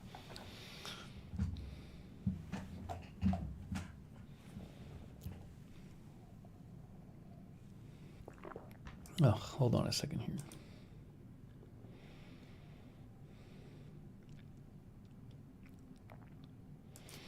Devil in Disguise likes the Roundup. Matt Parker likes the format. Matt Parker says, new format is great, more please.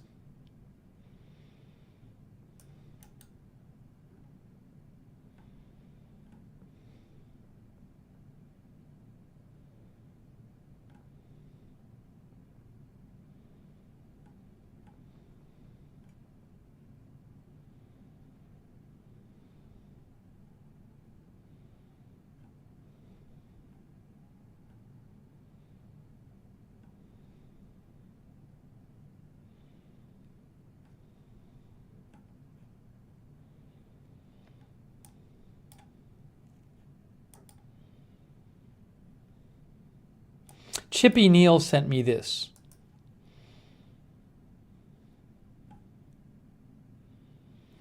Oxford vaccine trial It says no participants who received the vaccine were hospitalized with COVID, and no severe cases of COVID were seen in the vaccinated groups. In the control group, 10 participants were hospitalized and 2 cases were classified as severe. I don't know how that compares to the other vaccines, Pfizer and Moderna. Now, it looks like in this test, in this trial, there were about 5,800 participants. Is that what it is? But in the Pfizer one, I think there were like 44,000. Anyways, thank you, Chippy Neal, for sending that in. Thank you, Chippy Neal. Hey, thanks, Kayvon Osborne. Thanks for your support, Kayvon. I appreciate that. Also, thank you, Saranya C., who says, great new format. I like the news roundup. Thank you, Saranya and Kayvon, for your support. That's very kind of you. Thank you.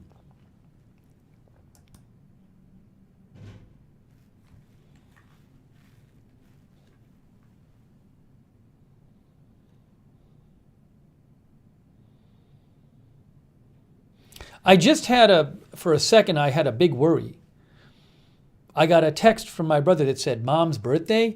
And I was like, oh my gosh, did I miss her birthday? But actually, it's not. It's like in a couple weeks. We're just talking about what to get her. But for a second, I thought I missed it.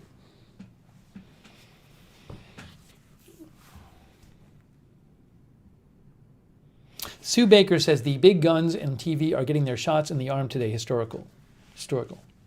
Didn't Pence get it today? Yeah, I mean, look, there's Mitch McConnell. He said he got it today. Sanjay Gupta got it today.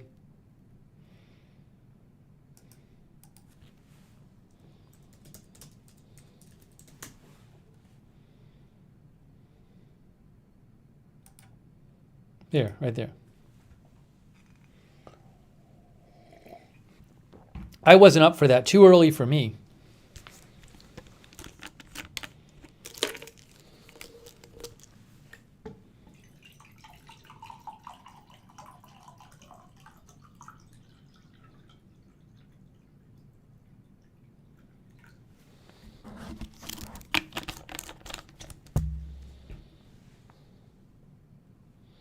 Skyla is watching.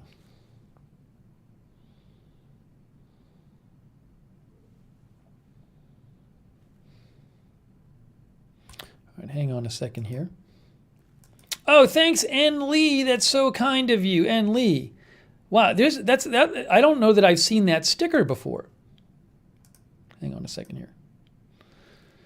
That looks like a new one. Looks like there's some new stickers. I like that. Ann Lee, thank you for your support. Very, very much appreciated. Thank you. Thank you, Ann Lee.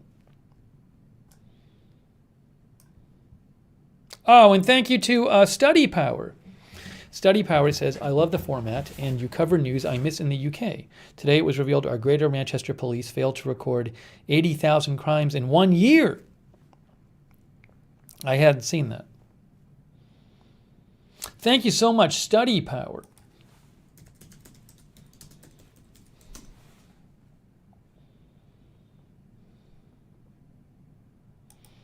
I heard nothing about this. Greater Manchester Police. Can we find a quick summary? The Guardian. GMP failed to report 80,000 crimes in a year. I don't understand.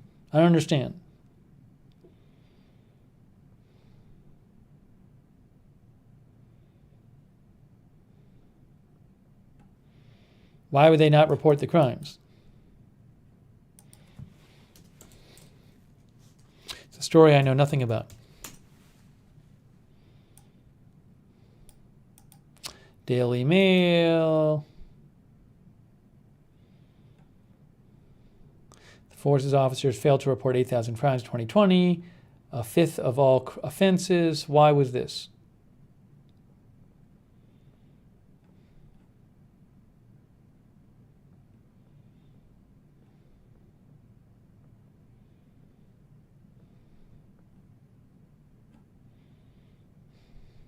Does anyone familiar with this story know why they didn't report the crimes?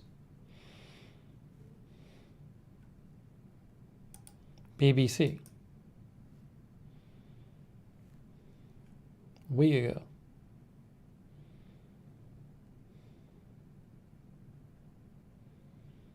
Closed cases without proper investigation.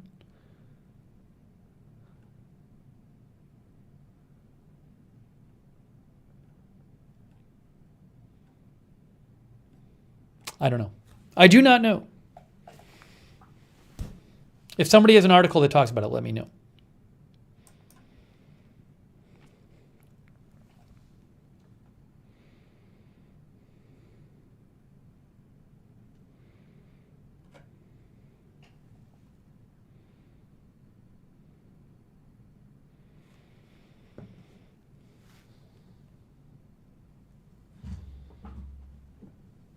Okay.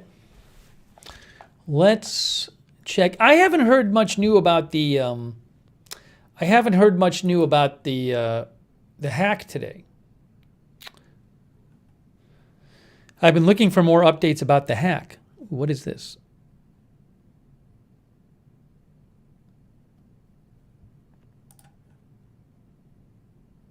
Oh, B&O just posted this. I actually posted something about this earlier. Italy orders new lockdown during Christmas and New Year's. So Italy is it's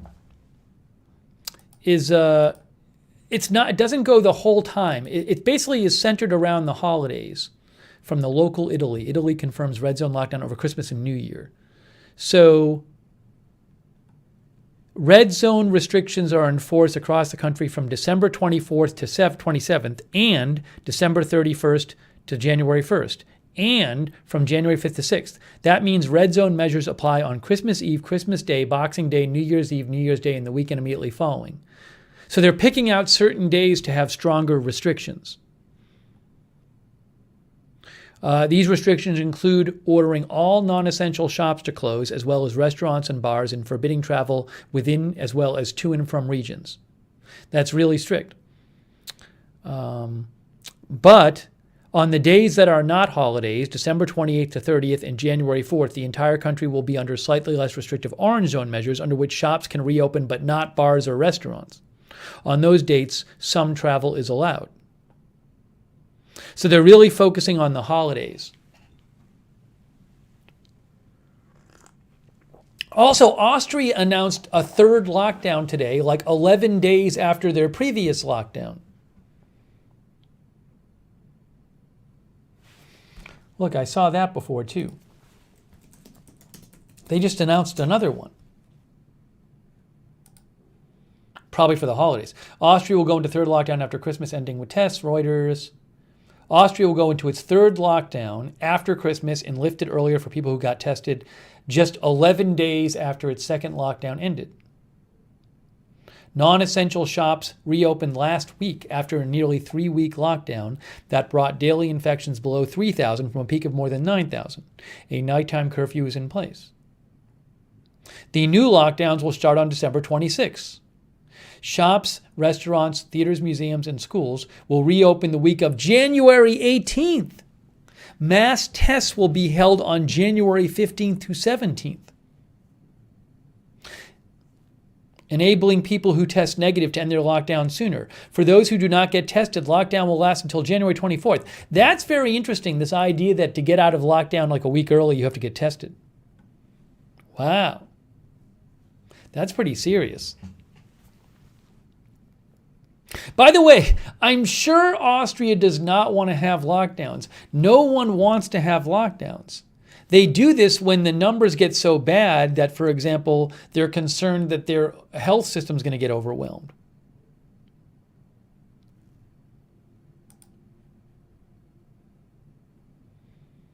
Where's Austria here? So daily new deaths in Austria, they've been up around, according to Worldometer. I don't know if this is right. Sometimes their figures are a little off. They said 145 today. But the population of Austria is, 9 million. So this is a lot. Think about this. This is actually worth thinking about. So Austria in recent days, their population is 9 million. So about You got to multiply it by like 35 to get the US. So in recent days in Austria, they've been getting about, like 130, 140 people dying in a day. Roughly speaking, if I'm just doing the math real quick. Yeah, roughly speaking, these, when in Austria, if they have 130 people die in Austria in a day, that's like 4,500 in the US. The US record is like 3,500 or 3,700. The Austria's rate of deaths more recently has been like as if the US have it over 4,000. That's and look, the numbers had been pretty low there the entire time. But look at how it is compared to how it ever was in the spring there in terms of deaths.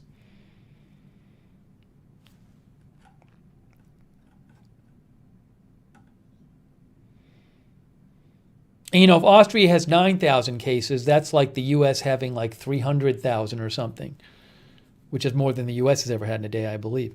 So, yeah, things have been getting pretty bad there.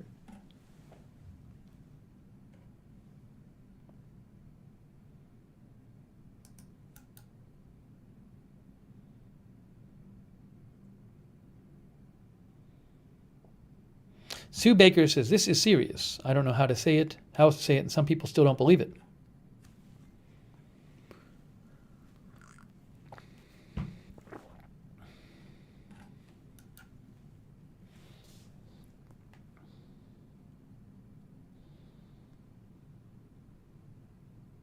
Hey, Linda Belk is there moderating. Thank you, Linda. Still Kicking says, only thing I miss is in building bar closed.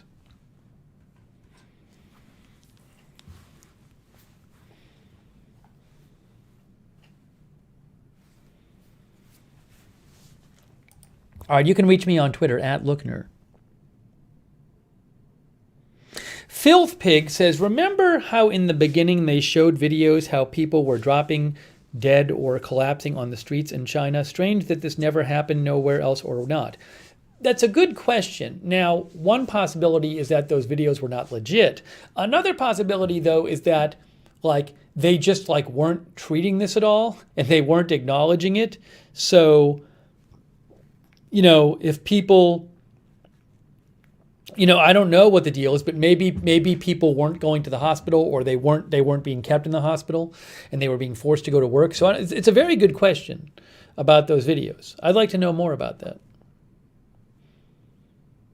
But remember that the hospitals were packed there, like in Wuhan.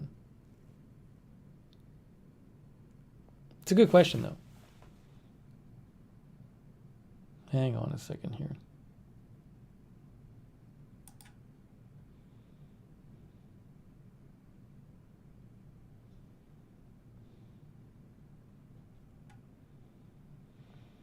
Maddie Mag says, mRNA may become the basis of a game-changing vaccine technology platform.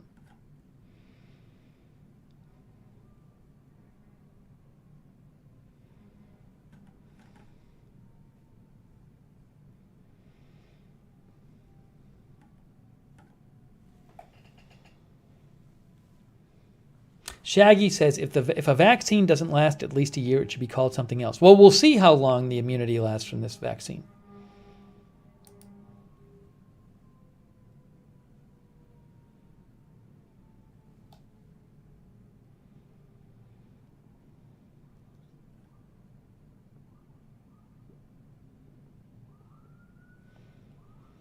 Logan Scott, thank you for watching.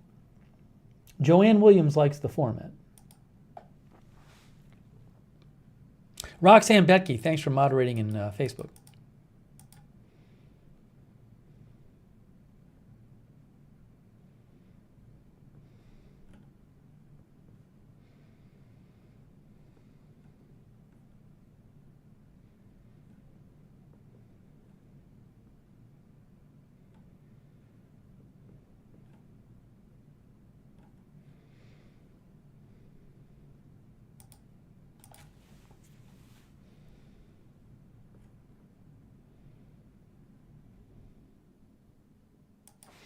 Hey, let's look up Los Angeles County just posted an update.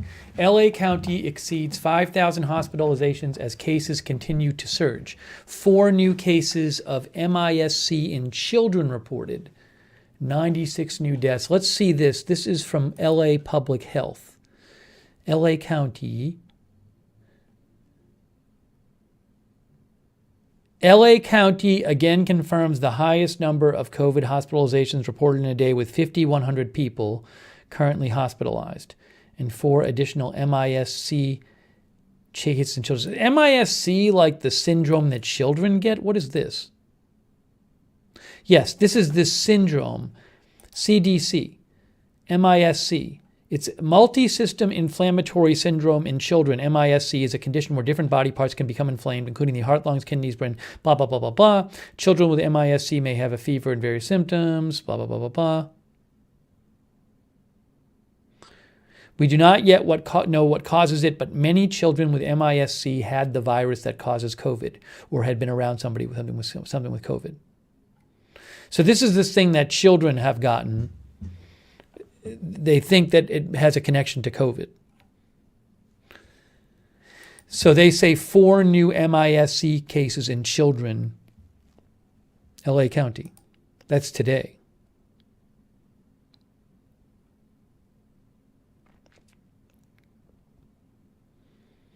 That brings the total cases of MIS-C in LA County to 49 children, including 1 child death.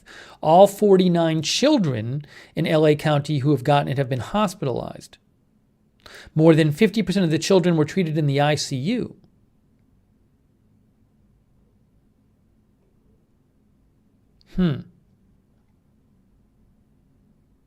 Is there like more of that going on in LA County right now than they have had?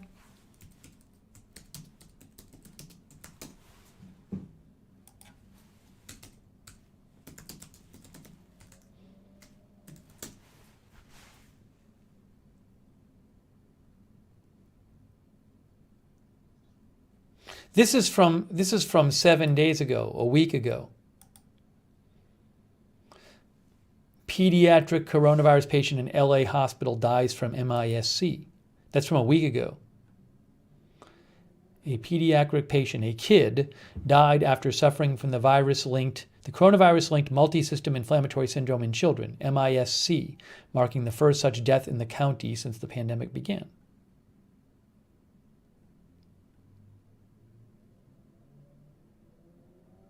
An estimated 145 cases as of last week of this syndrome in children had been reported in California.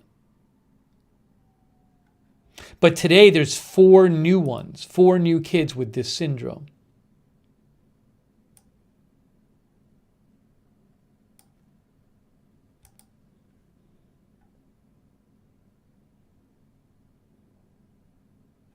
Of the 96 new deaths reported, in the 96 new deaths reported today, 7 of them were between 30 and 49 years old. 36 above 80, 28 between 65 and 79, and 18 between 50 and 64.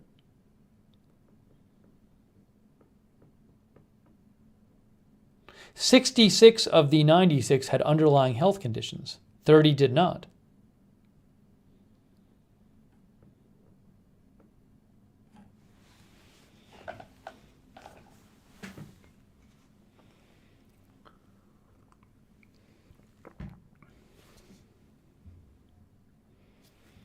I wonder what the LA Times is saying about this.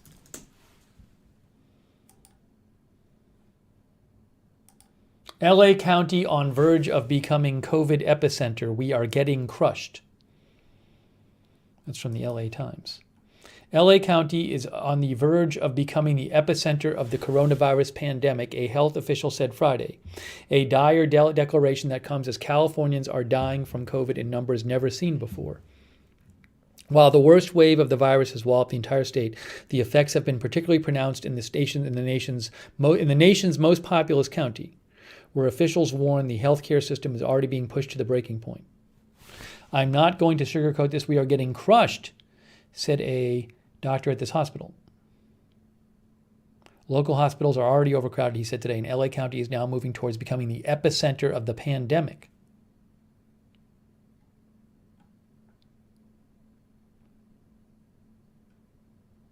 The top concern for many is the LA County's intensive care units, which are needed for patients who are critically ill or grievously injured. As of Friday, only 69 of the 2,500 licensed ICU beds are available. Throughout Southern California, the availability of ICU beds hit 0% Thursday and remained there Friday.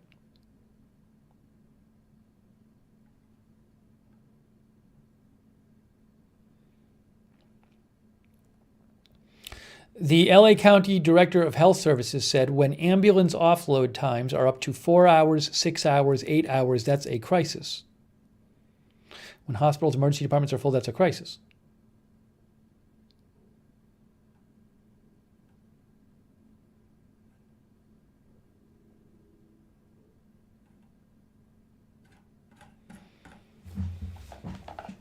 That's not good.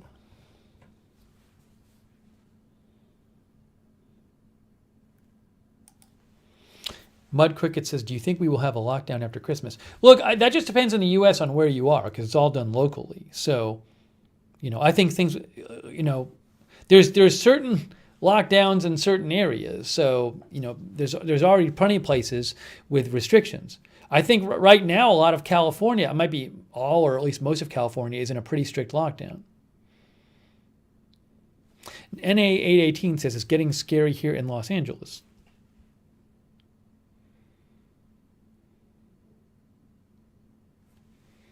Saranya says, I'm in San Diego and no one is locked down. Restaurants was reopened too. They had this court ruling we talked about yesterday where they ruled a couple of strip clubs could stay open, right? And then now restaurants are starting to or open. I can't remember the exact details.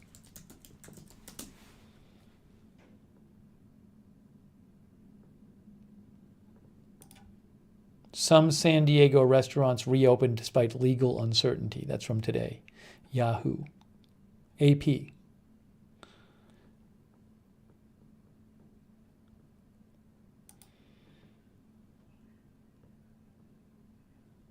A judge cleared the way for restaurants in San Diego County to ignore Governor Newsom's stay-at-home orders.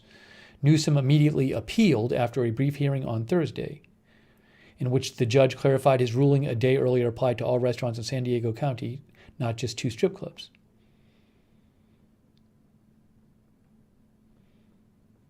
So we'll see what happens there.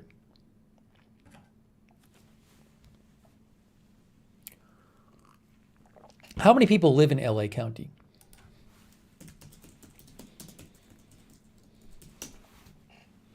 $10 million people.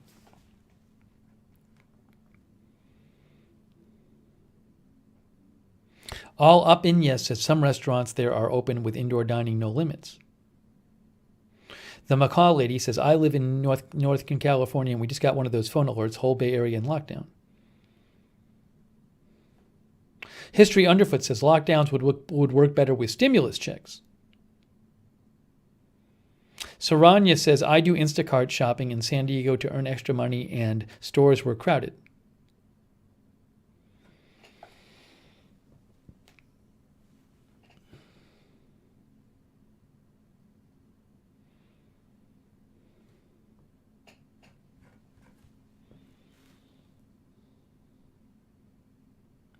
Misha says, Cali is huge, can't lock down one county and expect to stop spread. People are moving around the state.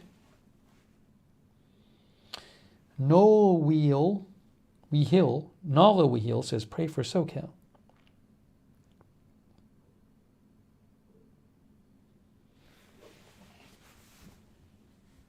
Shaft says, it's not a real lockdown. People are everywhere. I'm in the Bay Area.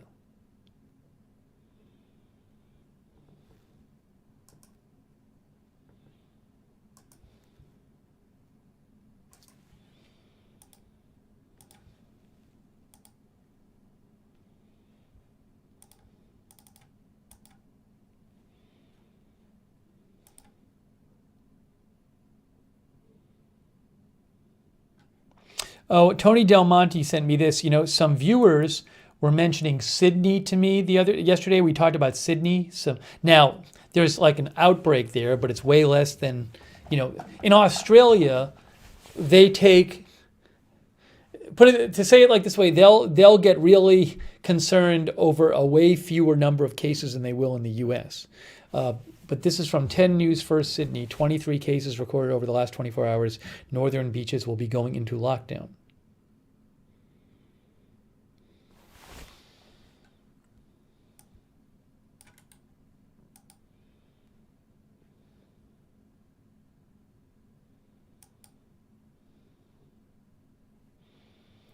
Here it is there.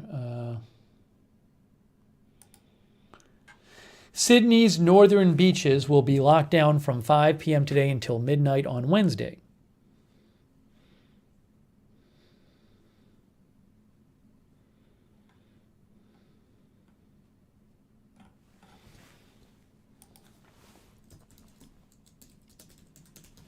Where is that actually? Northern beaches. Sydney.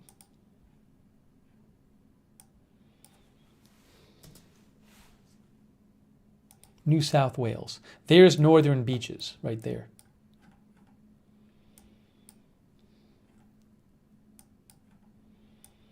There's New South Wales, there's Sydney, and there's northern beaches.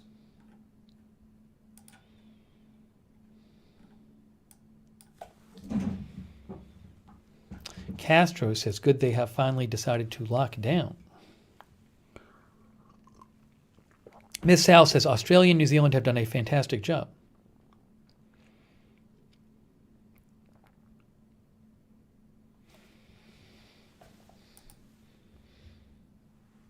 Thank you, Tony, for sending that in.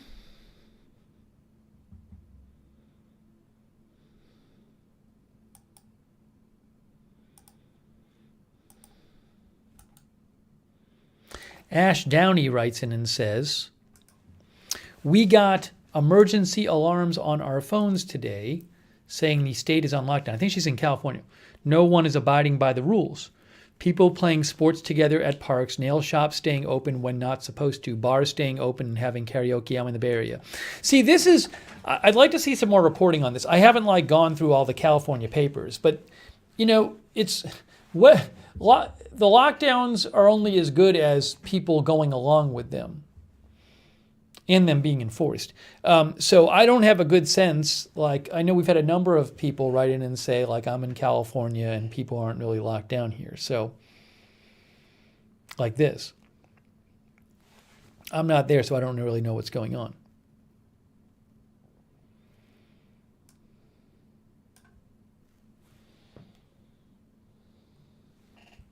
You are watching our News Roundup. Trying a new format here. I haven't tried it on Agenda Free TV yet. It's a little different than what we do on Agenda Free TV.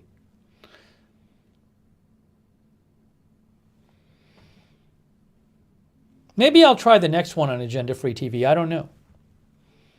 This is our second one in 2 days on Agenda Free TV 2. If you're not watching on YouTube, you're watching on the same channel. But I can maybe try it on Agenda Free TV. Nicole Wilson, by the way, says they are 100% not enforced. So we'll see. I'll have to see how I feel about it.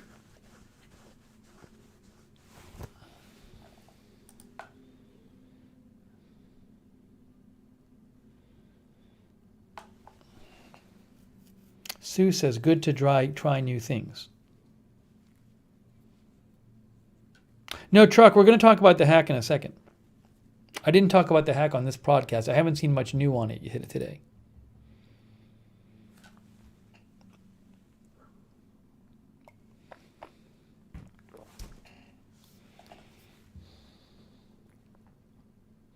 Kennedy says, I'm liking the News Roundup. Misha thinks we should try it on Agenda Free TV. Maybe we'll do it. Maybe tomorrow we'll do it. Or next time we do it, we'll do it there. Rita, our viewer Rita, just sent me this. Hacked networks will need to be burned to the ground. So there's just long story short, there's this enormous hack It's not clear how big yet, but numerous U.S. government agencies have been hacked, and private companies, and it's many experts, and also, for example, the Senate Armed Services Committee say that signs point to Russia having done this. And this hack has been going on since March. We covered it a lot yesterday, so I don't want to repeat everything. Hack's been going on since March or earlier. The hackers hacked into this popular SolarWinds software that's used by many government agencies and companies, and they used that to get into the companies and agencies. Like, who knows what info they've been looking at and stealing, and it's possible that in the time they've been there, they've just like found out other. It's believed that this is still ongoing. So they have had months to like find ways to hide and stay there and watch what's going on. So now what's happening is companies are shutting down the original way in, and agencies are shutting down the original way in for the hackers, but they might be already in there. So I think this is probably referring to that hacked networks will need to be burned down to the ground. It's going to take months to kick elite hackers widely believed to be Russian out of the U.S. government networks they've been quietly rifling through since as far back as March in Washington's worst cyber espionage failure on record. There you go. Experts say there simply are not enough skilled threat hunting teams to identify all the government and private sector systems that may have been hacked. FireEye, the cybersecurity company that discovered the worst ever intrusion into U.S. agencies and was among the victims, has already tallied dozens of casualties. They mean like companies and agencies that have been hacked. It's racing to identify more. A prominent security expert said, "We don't know what networks they are in, how deep they are, what access they have, what tools they left. It's not known exactly what the hackers were seeking, but experts say it could include nuclear secrets, blueprints for advanced tech weaponry, and information for dossiers on key government and industry leaders. That means many federal workers and others in the private sector will have to presume that unclassified networks are teeming with spies. Agencies will often have to conduct sensitive government business on Signal, WhatsApp, and other encrypted smartphone apps. The only way to be sure a network is clean is to burn it down to the ground and rebuild it," said this expert. "Imagine a computer network as a mansion you inhabit, and you are certain a serial killer has been there. You don't know if he's gone. How do you get work done? You kind of just hope for the best," he said.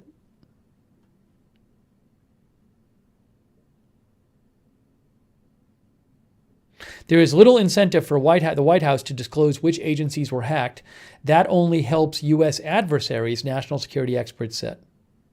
What makes this hacking campaign so extraordinary is its scale. 18,000 organizations were infected from March to June by malicious code that piggybacked on popular network management software from an Austin, Texas company called SolarWinds. Only a sliver of those infections were activated. FireEye says it's identified has identified dozens, all high-value targets. Microsoft has identified more than 40 government agencies, think tanks, government contractors, non-governmental organizations, and technology companies infected by the hackers, 80% in the United States. SolarWinds customers include most prominent Fortune 500 companies, and its U.S. government clients are rich with generals and spy masters. All right, so anyways.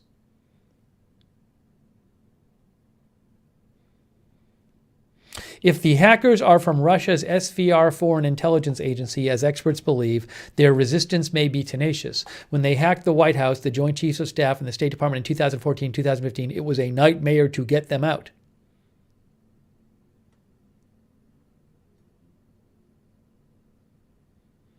It was the virtual equivalent of hand-to-hand combat as defenders sought to keep their footholds, to stay buried deep inside, and to move to other parts of the network, where they thought they could remain for longer periods of time. What a mess.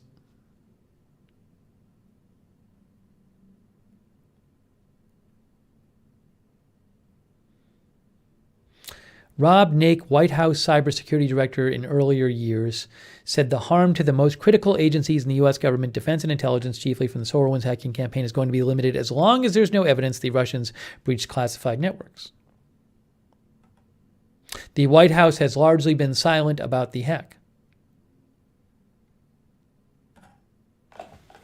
Thank you, Rita, for the article.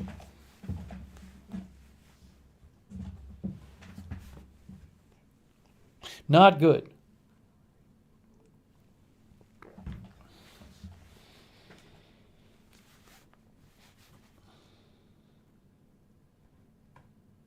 Jade Angel, glad you like the format. Linda Belk says, maybe paper wasn't such a bad idea after all.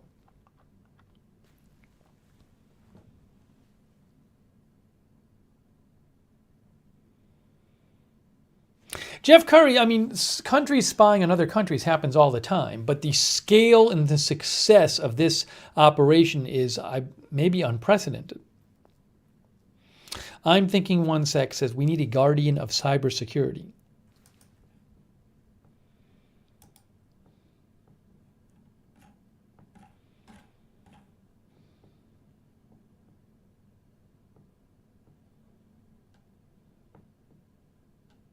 We just talked about this earlier. Jennifer Tower sent me this. Sydney's northern beaches put on lockdown. Yeah, we talked about that.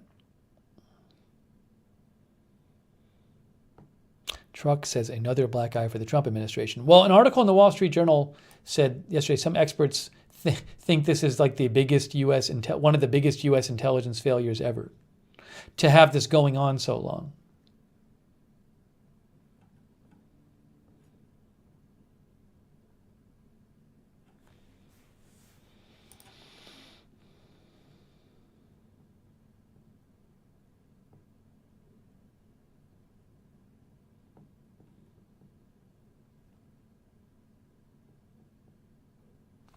Papa Doomsday. We were talking about like whether people are really locked down in California. Papa Doomsday said, I live in Central Cali around Modesto. People don't care here. You'd be surprised how conservative California is in some areas. They don't believe the virus still. That's from Papa Doomsday. Thank you for writing in.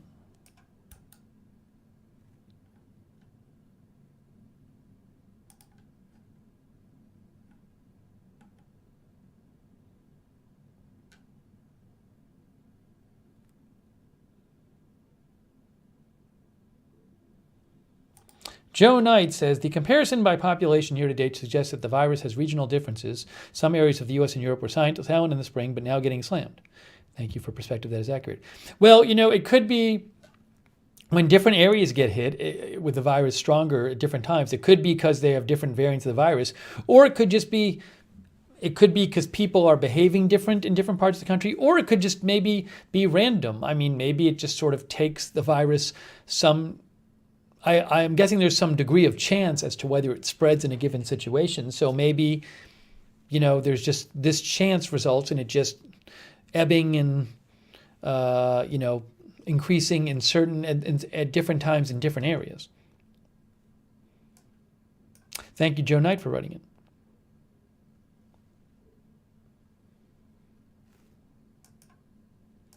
Alibaba thinks the hack was an act of war. You are watching Agenda Free TV 2, our live news roundup. Subscribe to Agenda Free. Well, you're watching Agenda Free TV 2 on YouTube. If you're on one of the other platforms, you're watching on Agenda Free TV. Subscribe so you know when we're coming on the air to cover live breaking news. Also, if you want to support the channel, I do this. Many of you know this. I do this. I'm able to do this channel, Agenda Free TV 2 and Agenda Free TV, because of your support. So you guys have, for 2.5 years, allowed me to do this. So I really appreciate that. So thank you. And who knows? Maybe I really like this format. We're trying it out. It's fun for me to do, and we get to interact a little more, and we're not like wedded to one thing. But I'll have to see if people like it, and I'll have to see if people donate. I'll just have to see. But yeah, I mean, if I could pay the expenses doing this format, I like the format because it's kind of, you're free to kind of cover what you want. You're not locked into one thing during the broadcast. So I like it. Anyways, if you do want to support Agenda Free TV with a donation, you can always go to agendafree.tv, agendafree.tv. But thank you for your support because it's been 2.5 years that I've been able to do this. So thank you. Actually, I think it's probably 2.5 years. June of 2018, May, June.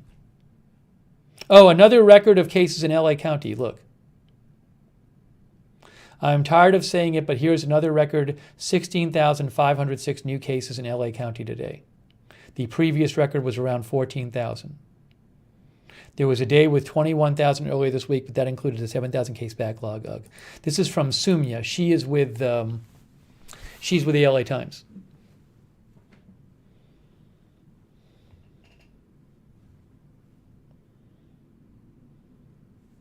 We read you an article in the LA Times that said LA County, 10 million people, could become the epicenter in the country.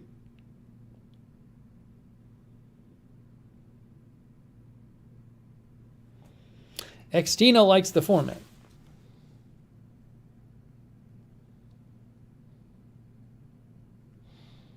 Auckland Island likes the format.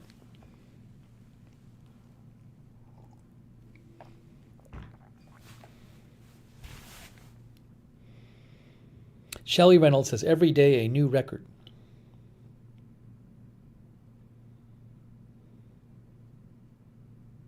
Oh, thank you, C. Michelle Sparks. Hey, that's very kind of you, C. Michelle Sparks. I appreciate that. Thank you. Thanks for your support.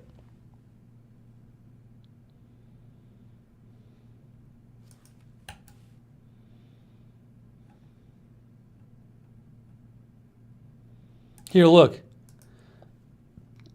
We were telling you about this. The hospitalizations is a record in LA County. Record number of new cases. Also, they had 4 more kids get that syndrome, that MICS syndrome that's believed to be linked to the virus.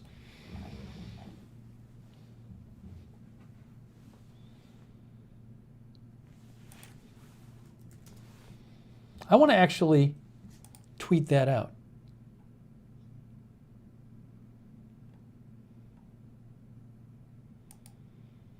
Four new cases of MISC in children reported in LA County. I want to actually retweet this.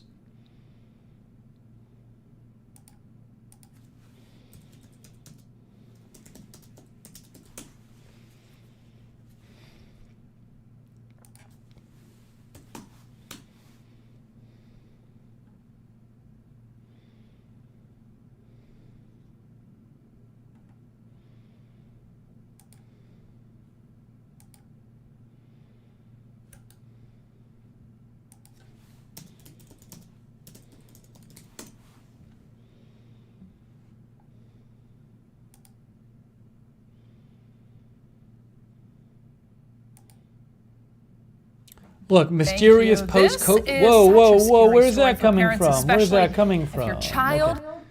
Mysterious post-COVID illness showing up in children weeks after coronavirus infection. Now, we talked about this a month ago.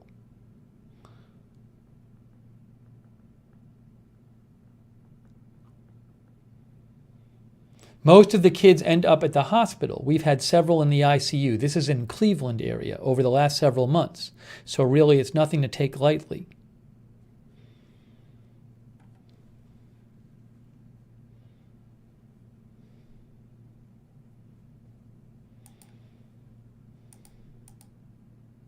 I want to post this. 4 new cases of MISC in children reported.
I want to try to write this because I actually think it's an important story that they had 4 new cases today.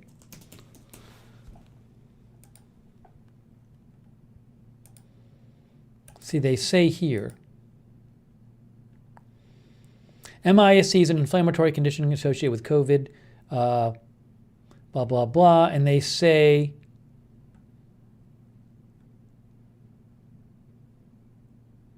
four additional cases of this in children.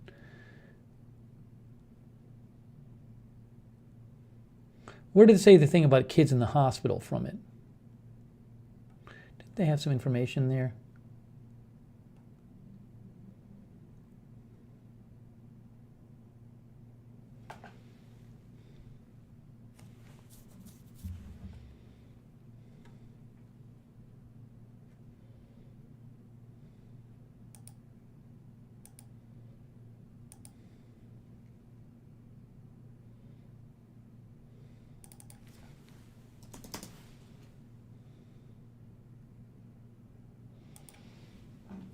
Four new cases of MIS-C in children reported in past day in LA County. This is the illness that's been showing up in some children after COVID infection. Okay, that's fair. That's a fair way to put it, I think.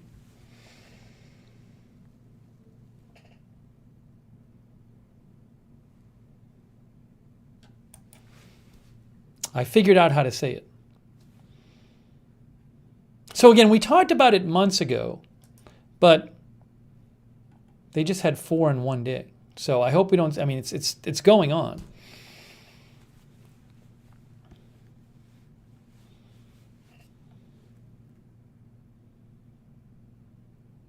All 49 children with MIS-C in LA County were hospitalized. That's what I was looking for. I was looking for it when I made my tweet. More than 50% of the children within LA County were treated in the ICU. Yeah, as Magneta Soul says, it has Kawasaki-like symptoms. Different body parts can become inflamed, including the hearts, lungs, kidneys, brain, skin, eyes, or gastrointestinal organs. Many children with MIS-C had the virus that causes COVID, or had been around something with COVID. I said post-COVID symptoms. I guess what I should have said in the tweet is post having the virus symptoms, because COVID's the disease. What I said that was wrong is, here's where I went wrong. I said after COVID infection. I should have said after coronavirus infection. Well, whatever. I won't correct it now. Because COVID's the disease, not the virus.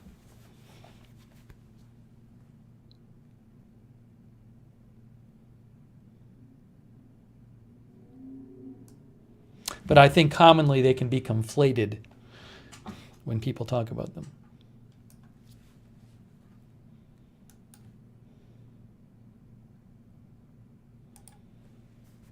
Thanks, by the way, to... Hey, thanks, Love Thunderstorms. Thank you, Love Thunderstorms. Love Thunderstorms says, I like the format. Thank you, Love Thunderstorms. Thank you. Hey, Aravic Sonder, I owe you a thank you. Oh, no, I think I forgot to thank Aravic Sonder. Aravic Sonder, thank you for your donation. Aravic Sonder says, I hope Aravic is still watching. Aravic says, do you think they will vaccinate teachers as soon as much as they've been focusing on reopening schools? The problem is there's just a shortage of vaccine. So, like right now, they're focused on healthcare workers, and hopefully they can get vaccines to people in nursing homes. That's the two highest priority. My guess is that teachers being essential workers would be like next up. I mean, it depends on different states, what the states say. But yeah, I mean, that would be essential workers is one of the more priority carriers, one of the more priority, one of the more priority categories. Now, would they specially focus on teachers to keep schools open? That's an interesting thought. I mean, if you had enough vaccine to vaccinate teachers, that would certainly, be a good thing if you want to keep schools open, which would be nice to do. What would be great is if you had enough to vaccinate you can't vaccinate the kids because the vaccine is only approved for people, the Pfizer's for only 16 and over. I think Moderna might be 18 and over. But you can vaccinate the adults. But the problem is there's just not enough vaccine to go around right now. So And again, you can't give it to the kids. But it would be good to give it to the adults, right? That'd be great. I mean, but they are essential workers. So I don't know if teachers would take priority over essential workers. Maybe a state would say we want to give teachers priority because we want to keep the schools open. That's an interesting question. But I believe it's each state is deciding for itself. It's up to the individual state. History Underfoot says teachers need a break. Sarah Joy says they better figure out the kids' dose stat. I believe with the Pfizer vaccine, it was not tested on kids. Now maybe I don't know if that's because for moral reasons, or maybe there's just like a health reason you don't want to test stuff on kids, right? So I don't know what the plan is. Maybe I don't know how that works. I mean, eventually I'm sure they'd like to give it to kids, but it wasn't tested on kids initially. Maybe they'll start testing it on kids. But it just hasn't been tested on kids. Here, look. Here, look. Pfizer testing vaccine on kids, and Moderna is next, but some parents are worried. Kiro. Pfizer is recruiting and already testing their COVID vaccine in kids 12 and older. Moderna has also started the process. So it's happening.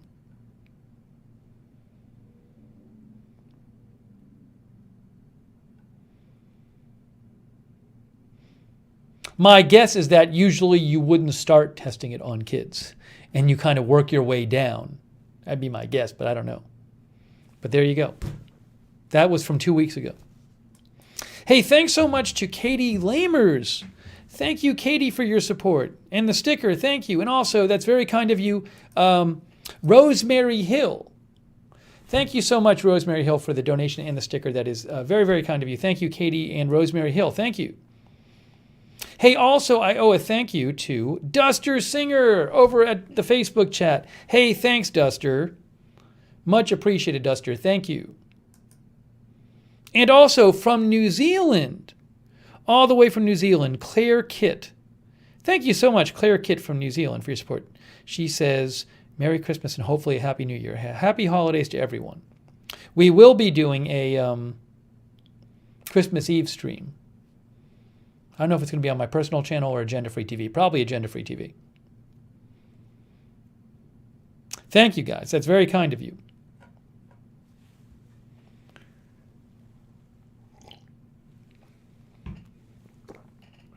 Sue Baker says there will not be enough supply for the world. We are not out of the woods yet.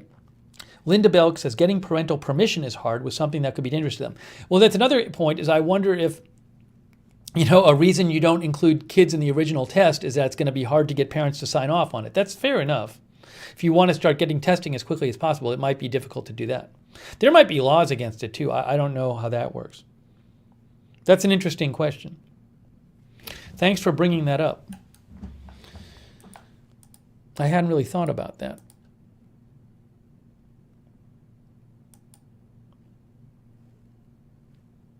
Speaking of vaccines, I do for a second want to go back to this. We'll go back to this in a second. Let me just read a couple more comments. Now that I have my trial Telegraph subscription.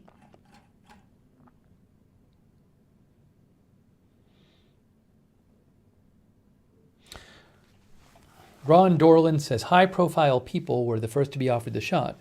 Roseanne Becky said essential high-profile people. So, for example, you have like Mike Pence getting it and, Speaker Pelosi and stuff.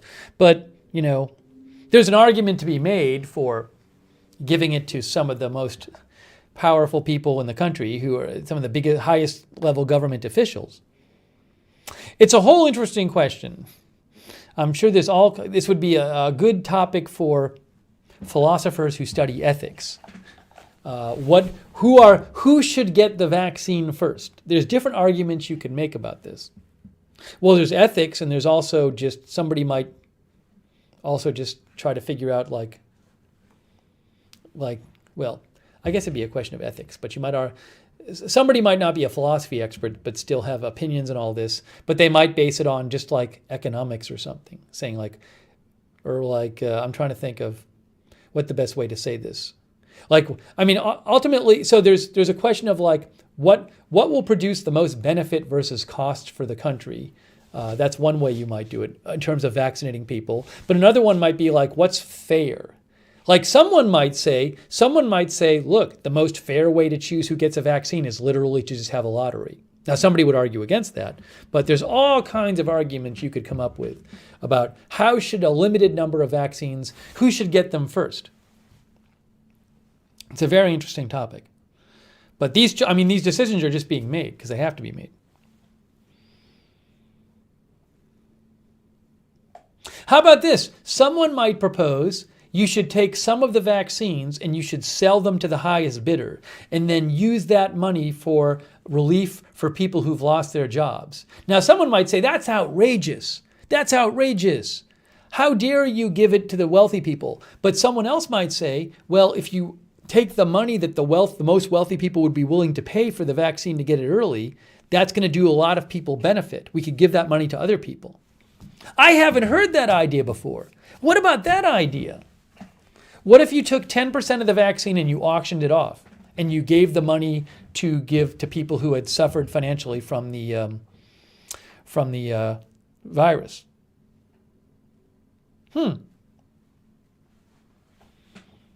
I haven't heard it brought up. Just a thought.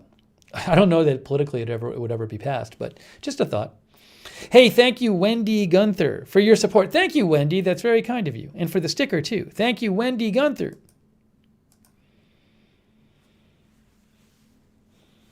Does anyone think my idea is interesting?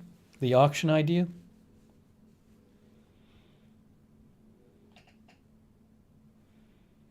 I'm thinking one sec says it's soulless. But the point is to help people. Shelley Reynolds likes the idea. It's the kind of an idea like an economist would come up with. But then whatever you think of the idea, there's the question of whether it would ever be politically acceptable. The answer in the U.S. is no. Duster doesn't like the idea. But the point is to benefit the most people, right? Thank you, Wendy. Hey, Wendy Gunther. Thank you for the Yippee sticker. I think that's a new sticker. I think we've seen that twice today. Thank you, Wendy. That's very kind of you. Thanks for your support. Wendy Gunther.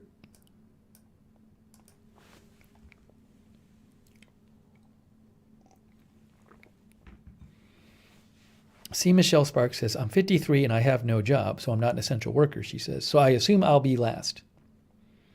Well, I think you might get it before like somebody who's 25.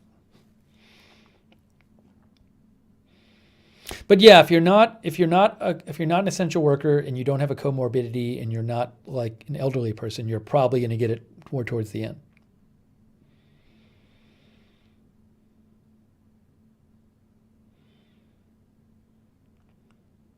Maria Brouillard says, have the auction only after essential workers and those with health problems get it. Just allow the auction to be only to put the rich people in front of the line of general population. But I understand what you're saying. But if you wait to have the auction until after the essential workers get it and the oldest people, then the wealthy people won't be willing to pay as much. So you won't have as much money to redistribute to people who need it.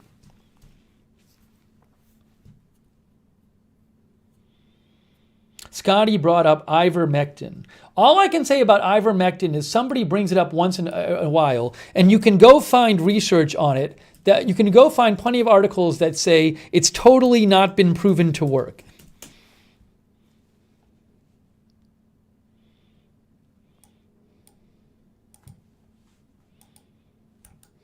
There's plenty of articles out there about that.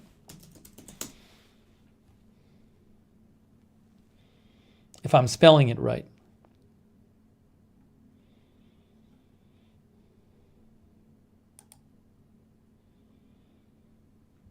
Here, I just found this in 2 minutes.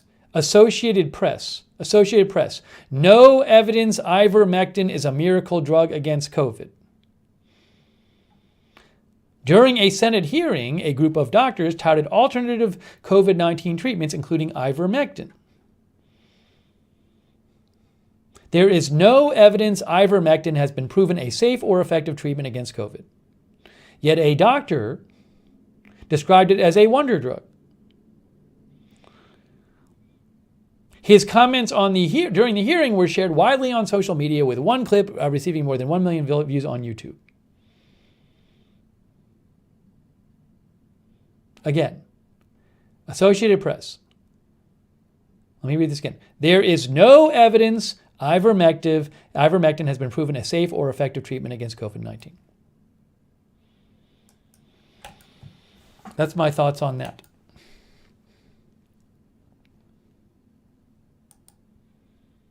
Hey, thanks, Todd. I like Todd's name. Toddly Cool. Toddly Cool for the Facebook stars. Nice screen name. That's from Toddly Cool.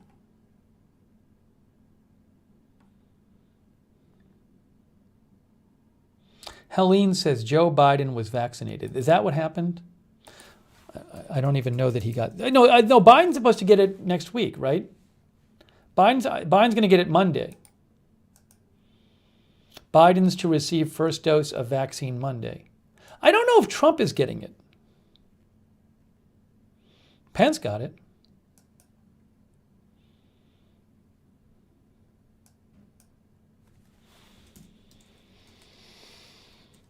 What's happening with Trump and the vaccine? Trump has not, this is from CNN Politics, Trump has not received the vaccine yet and won't be administered one until it is recommended by the White House medical team. Because he already had the virus.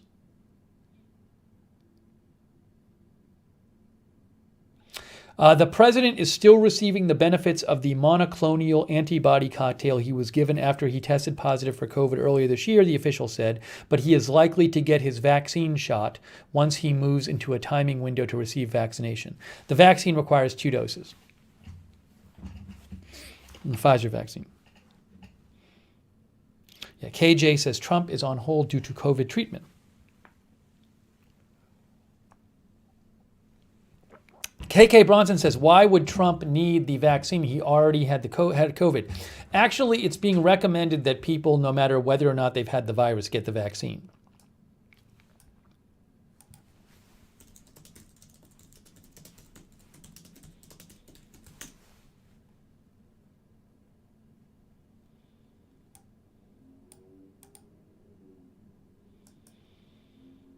Do you need the vaccine if you've already had the virus? In short, it's not totally clear, but from what we do know, many experts are suggesting yes. Fox News.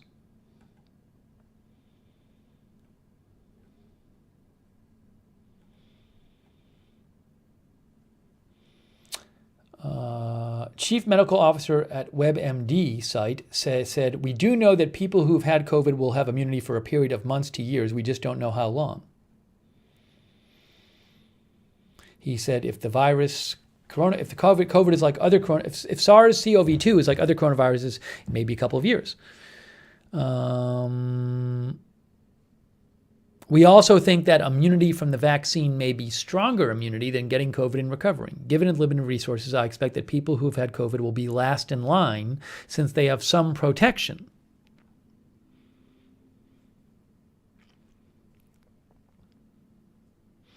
The CDC said people who have already contracted and recovered from the deadly virus may be advised to get a vaccine, even if they've been sick with COVID before. The Federal Health Agency cited the severe health risks associated with the disease as a reason, as well as the possibility of reinfection. At this time, experts do not know how long someone is protected from getting sick again after they've had it.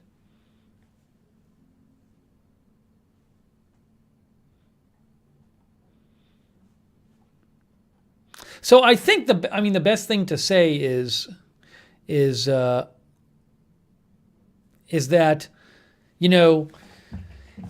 ideally if you have a limited amount of vaccine, probably the most efficient thing to do is start with people who haven't had COVID before.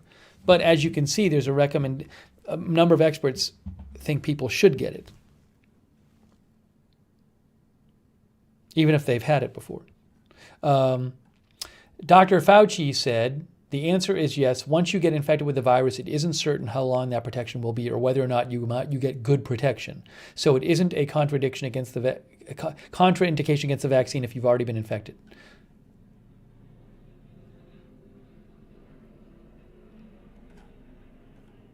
Also, I think, I don't know, practically speaking, it might be so difficult to start dealing with who's had it and who hasn't had it and stuff. And, so I don't even know that's even, I don't know that maybe it's different in different states. I don't know if states are even asking people that, honestly. I don't know if I do not know whether states are asking people whether they've had the virus before, or they're just saying, if you're a healthcare worker, just come get it.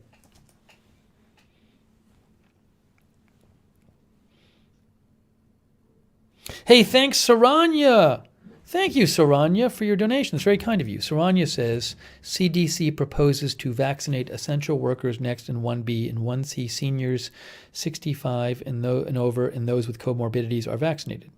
In phase 2, teens to age 30, last adults 31 to 64 who aren't essential workers. Oh, is teens to age 30 before adults? I didn't even know that.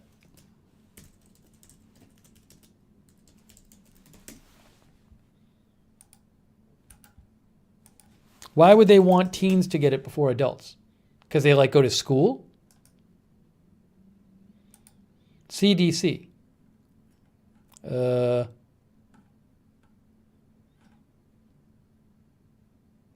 Proposed groups for phase 1A, healthcare personnel, long-term care facility residents. Okay, fine.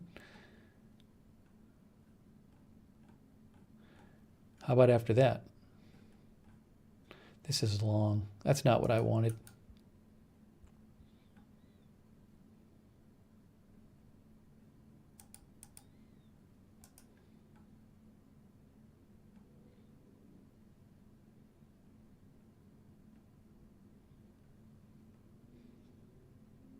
I'm trying to find the CDC proposal for who gets vaccinated first. This says, who gets vaccinated first? Healthcare personnel, long-term care facility residents, they recommend. I can't find their proposed schedule.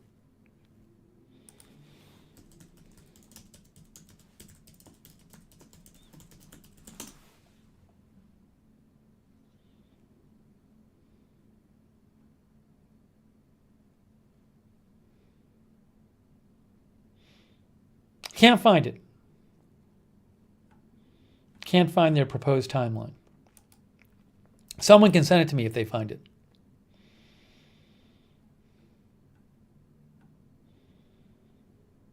Oh, the FDA authorized Moderna. Hey, John Harvey sent this to me. Look, FDA has authorized Moderna vaccine. Breaking news. So we knew this was going to happen. But the second vaccine has been authorized in the U.S. Look, Moderna is now joined Pfizer. It's a similar vaccine. So there you go. There you go. We got two. Thank you, John Harvey, for letting me know. Breaking news. I'm not going to do a separate stream on it. We did a separate stream when Pfizer was the first one, but not for the second one. Oh, thank you. Hey, Arizona Jumper. Thank you, Arizona Jumper. That's very kind of you. I appreciate that. She says, love the relaxing format. Thank you, Arizona Jumper. That's very nice of you. So that's breaking news. Again, it was reported that this was going to happen. This is not a surprise. Their advisory panel told them to do it a couple days ago. But there you go. We got some breaking news. C. Michelle Sparks says, great, let's crank them out.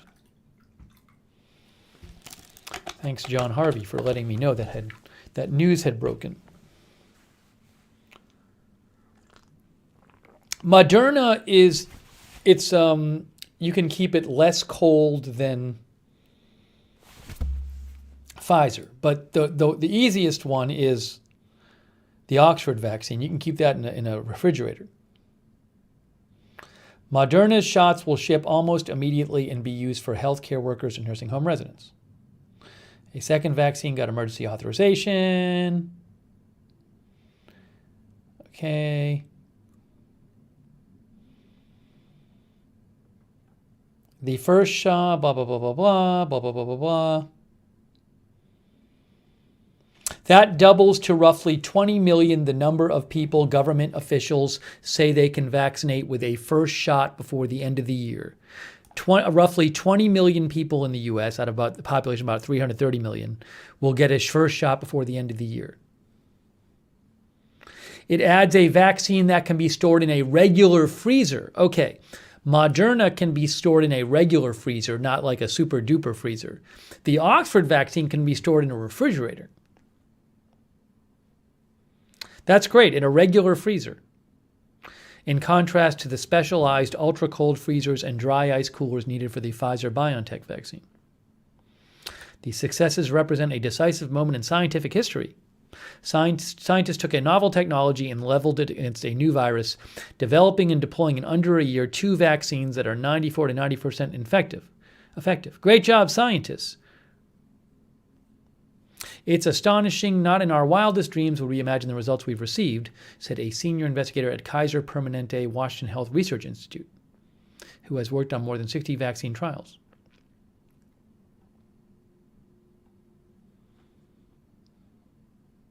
Jennifer Haller was the first person to receive the Moderna vaccine on March 18th. Nice work. The first doses of the Moderna vaccine will probably ship this weekend, with nearly 6 million expected to be distributed during the first week.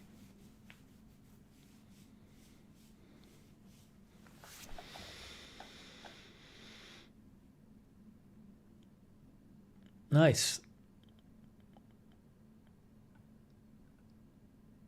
So that's some breaking news there. There you go. Moderna has been approved by the FDA.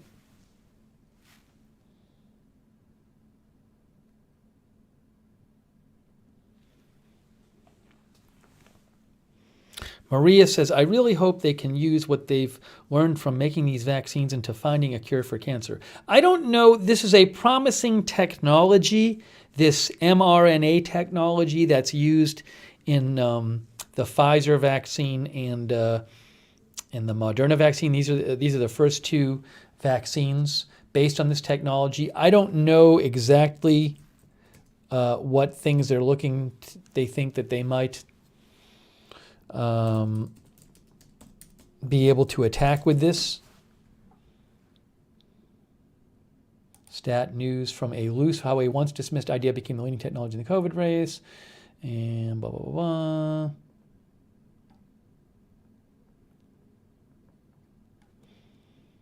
This was a couple of months ago, though. Why are mRNA vaccines so exciting? Harvard Health Publishing, Harvard Medical School.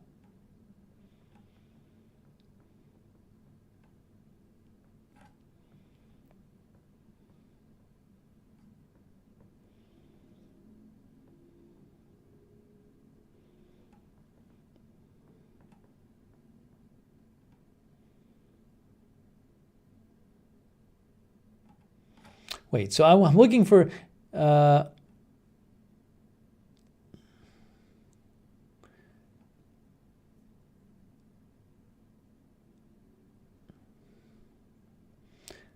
was looking for like a description of what else they might be able to use this technology on. Doesn't really seem to say in there.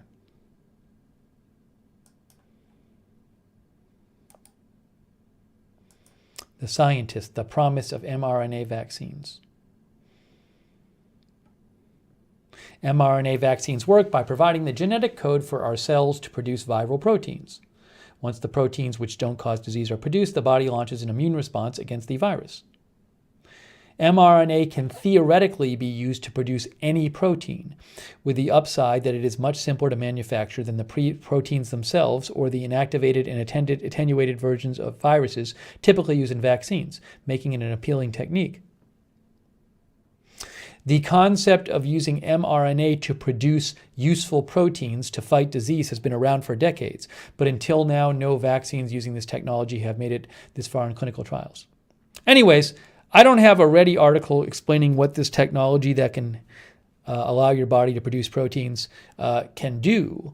But you can see here, In addition to applications for infectious diseases, researchers in both academia and industry have been pursuing the use of mRNA vaccines to harness the immune system to fight cancer. There you go. One of the biggest benefits of the mRNA platform is its flexibility. Maybe it can be used to fight cancer.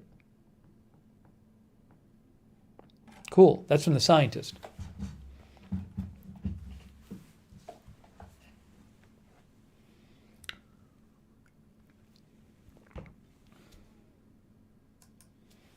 Nice.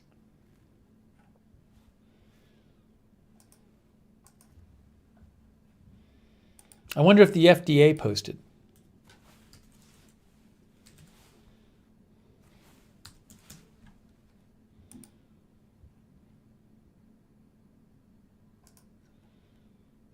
Here, look. There it is. Today, the FDA issued an emergency use authorization for the second vaccine for the prevention of COVID caused by SARS-CoV-2 virus. The emergency use allows the vaccine to be distributed in the U.S. for use in individuals 18 years and older. The Pfizer one was 16 years and older, I believe.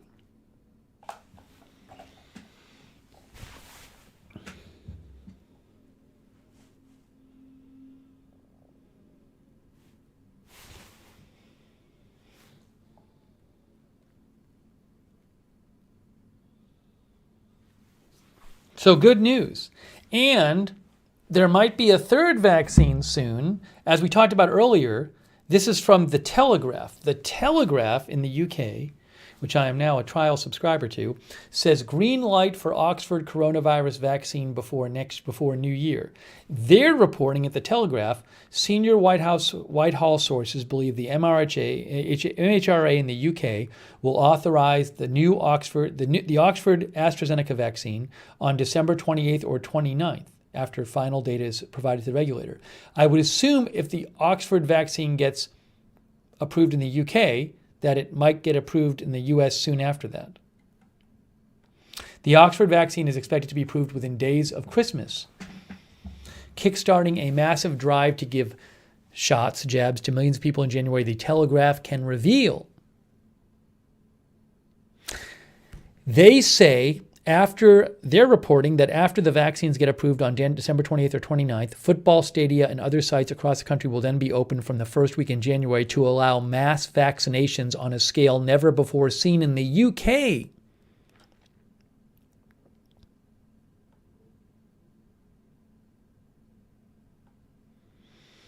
Over the weekend, the total number of Britons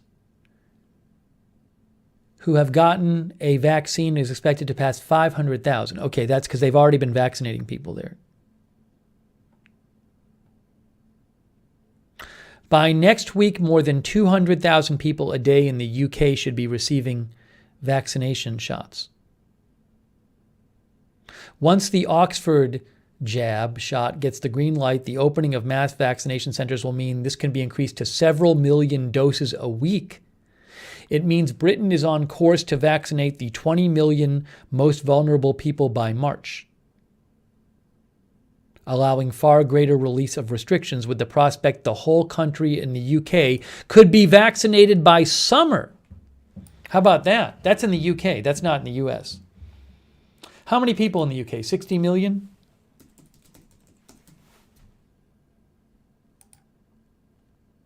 Yeah. So, wow, that's not going to happen in the US that soon. Telegraph says everybody in the UK might be vaccinated by summer. How about that?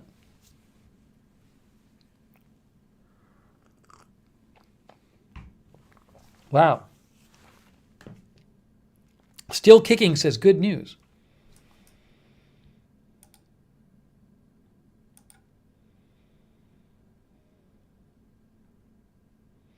AC Life says, here is San Diego's phased plan for phased distribution of the vaccine. It's based on CDC. Older Americans are after teens.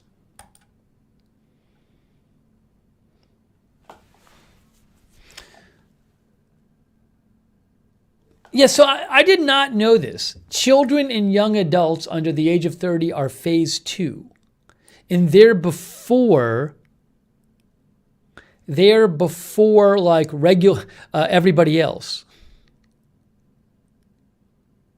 Why is that? I don't know why this is. I mean, it's fine. I'm sure there's a good reason for it.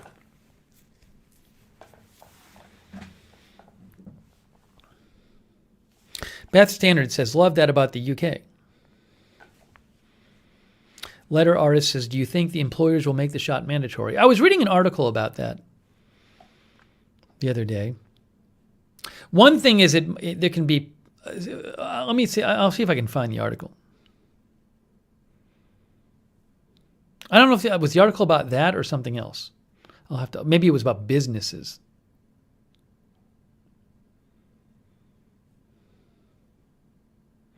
Ninja Master thinks that article about the UK, the Telegraph saying the UK might have everybody vaccinated by summer is too optimistic.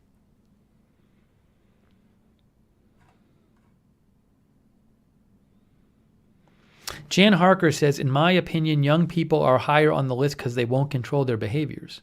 I mean, I can understand the younger people maybe for schools, right? If you want to just get schools. If you get kids done, you can send every. Well, there is this. If you get kids done, you can get everybody back in school.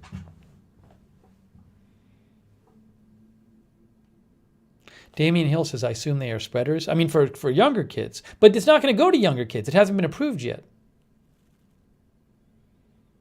Maybe it will be by summer.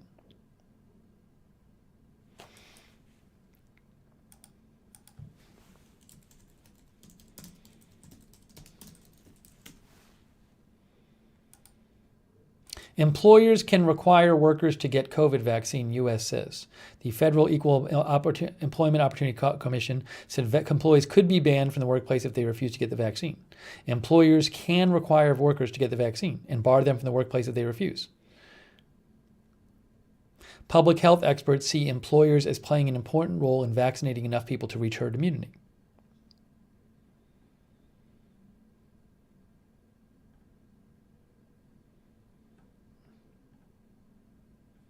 I bet they will. If you're a big employer, you're going to want people to feel like they can come in. You're not going to want it to be the case where you have like a couple people with the virus come into work and then, have a bunch of your employees get sick. I'm guessing various workplaces are going to do it, assuming that it's available to people. This is probably more relevant, not now, but months from now in the U.S.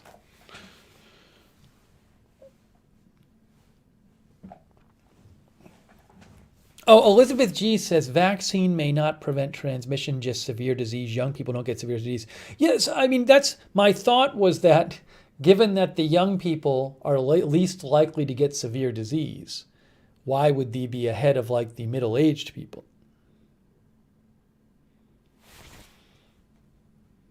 I don't know. We'll have to find out the answer to that question.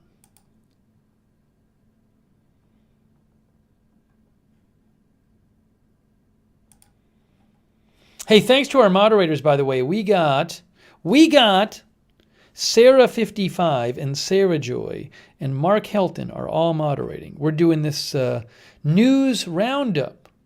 We've done it a couple times now in a couple days. News roundup. Linda Belk and Misha have been moderating in our Periscope chat. Thank you.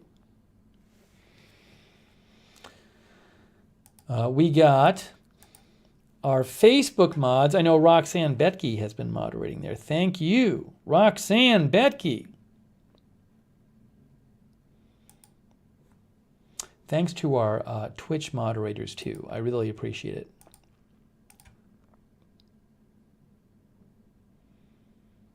Tariag is there. Thank you, Tariag, for moderating there.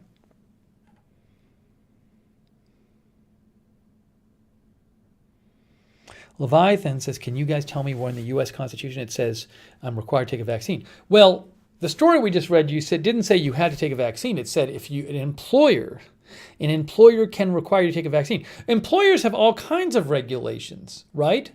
An employer can have a dress code. Doesn't mean that you have to wear a dress code all the time if you don't want to, but what it means is if you want to work for that employer, you have to wear a certain dress code. So Yeah, employers have the legal right in the United States to do all kinds of things, to require all kinds of things.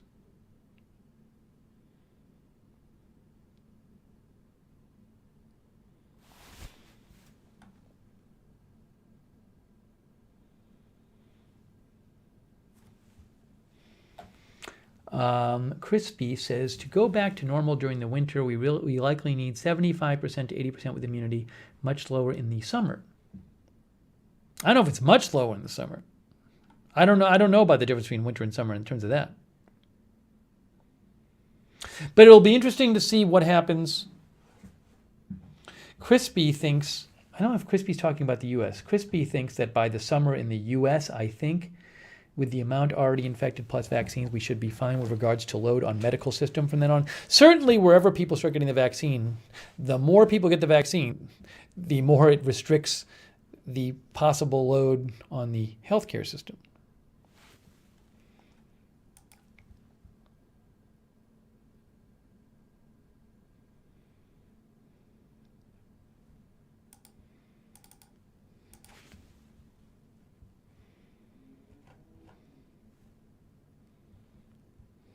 All right.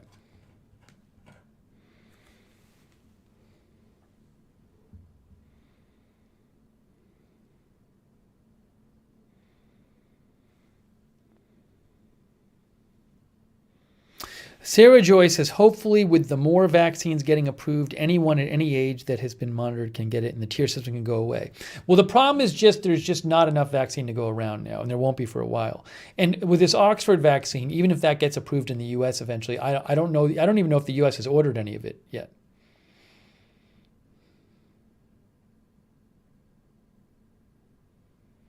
Rick Hoppy says, I've heard virologists on Sky News say all will be vaccinated by the end of 2021. Is that in the UK, Rick?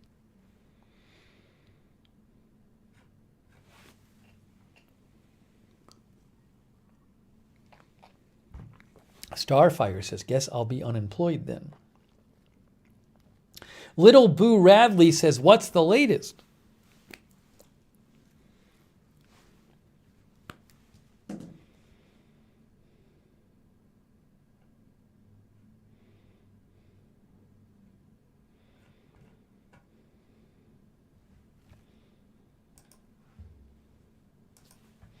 So again, we told you this before, but the FDA has approved the Moderna vaccine, the second one in the U.S. Ooh, John Harvey and Jennifer Tower told me. B&O posted an update. Nor bad numbers for U.S. New cases, 239,000. Positivity rate, 15%? That's crazy. In the U.S. as a whole? Oh my gosh. Hospitalizations up. ICU slightly down. Oh, did COVID that's from B&O Newsroom.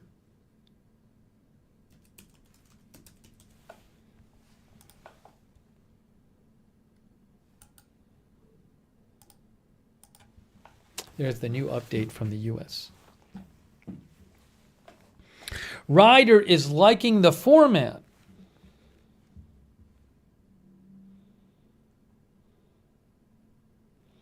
You likes the shirt and tie. 15% positivity rate in the U.S. That's crazy. The general goal is 5% or below. This is for the whole U.S. Wow.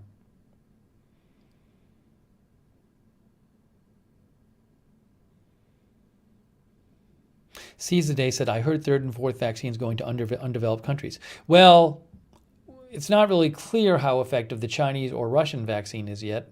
They haven't really been very forthright about releasing their research. But I know China would like to give its vaccine to some lower income countries. Rick Hoppy likes the format too. Thank you. I'm glad you're enjoying the format. We might try it on agenda-free TV next. I don't know. We'll have to see. I'm not sure. I'm not sure if the agenda-free TV audience will like it or not. So we might do it. We might try. I guess the one way is that you can always try. Will the vaccine be free? In the U.S., it's going to be free.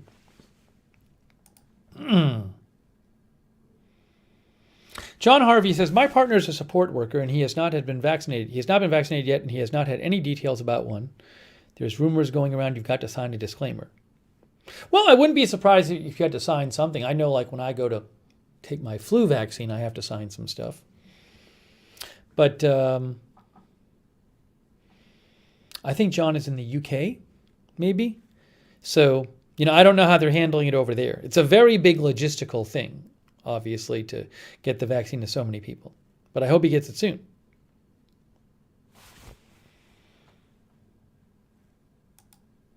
LNG says, call me crazy, but I don't want a Russian or Chinese vaccine.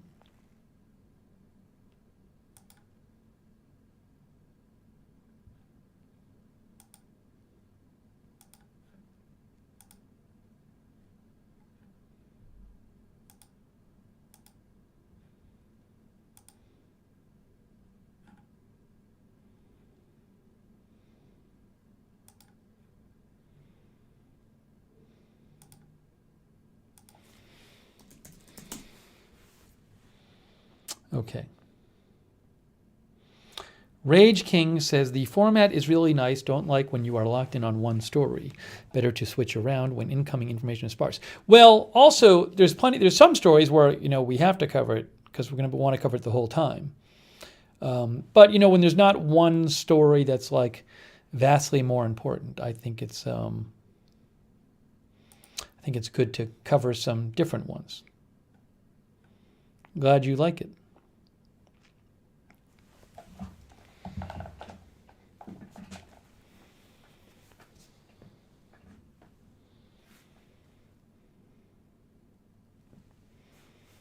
Okay, I'm just seeing if there's any more headlines at the moment.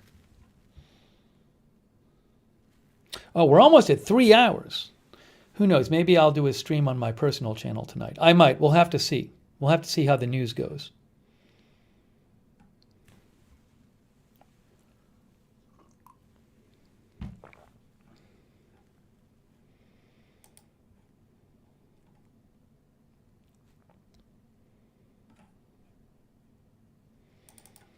Yeah, we covered a bunch of different things.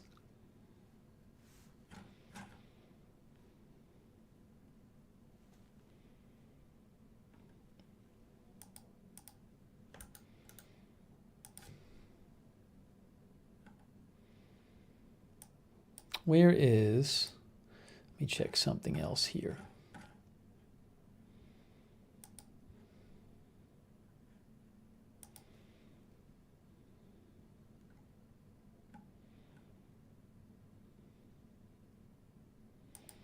Oh, look, LA Times. We were talking about the idea of auctioning off vaccines to I was talking about the idea of auctioning off vaccines to wealthy people and using the money to help people who were financially suffering from the pandemic.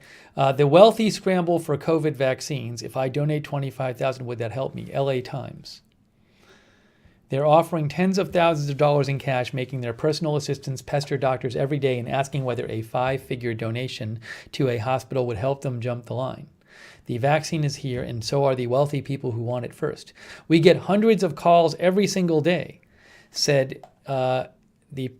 Ehsan Ali, who runs Beverly Hills Concierge Doctor. His clients, who include Ariana Grande and Justin Bieber, pay between $2,000 and $10,000 a year for personalized care. This is the first time I have not been able to get something for my patients. A doctor at Cedars-Sinai recalled a patient asking, if I donate $25,000 to Cedars, will it help me get in line? Watchdogs have been warning that the COVID vaccine's initial scarcity could create a thriving black market. Yeah, this seems to make sense. You have these boxes of vaccine, and so somebody will pay a worker, right? Somebody will pay a worker a huge amount of money to hey, take a couple vials out of that box for me.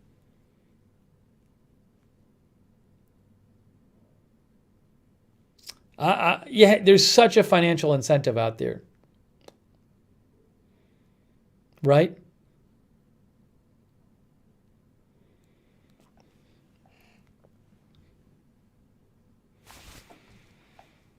I'm guessing some people are going to get it. Some people are going to pay off people and get it. There's such a financial incentive. Some worker is making, not that much money to like handle these boxes. How about the people who work at Pfizer and stuff?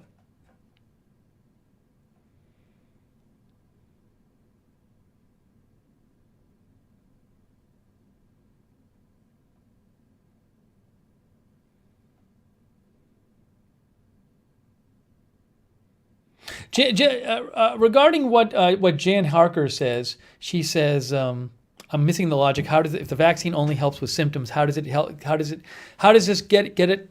How does it move us to herd immunity? We don't know yet if the vaccines. It's not clear if the vaccines help with transmission, help with not getting the virus. It's possible, as of right now, it's believed it's possible that you could take the vaccine and not get symptoms, but still get the virus inside you and then give it to somebody else. So that's going to be an important question, is how much they stop transmission. History Underfoot says, I think there will be corruption and I hope they get caught.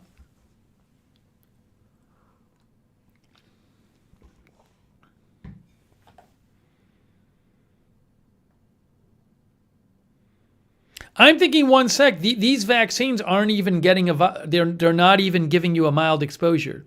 The Pfizer and Moderna vaccines, they put instructions in your body to make a protein.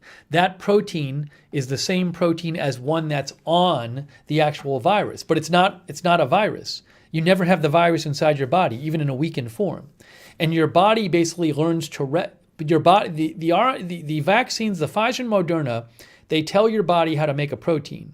And then the body makes that protein, and then your body develops ways to fight off that protein. And then if you ever get the virus particle inside you, the virus particle has that protein on it, so your body's been prepared to fight the virus particle. But the great thing is you never have to even, the virus in any form is not being injected inside your body. It's just instructions for making a protein that's the same protein as one that's on the virus.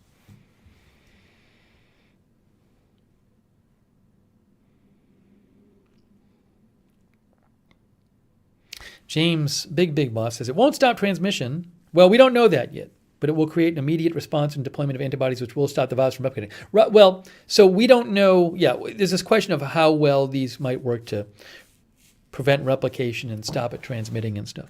Hey, Brandy Jenny likes the format.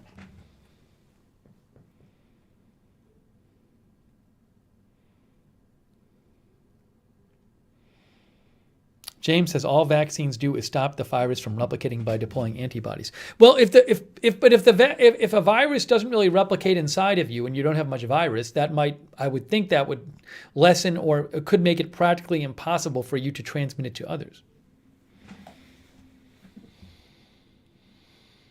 Misha says, if you don't sneeze, cough on someone, less likely to transmit.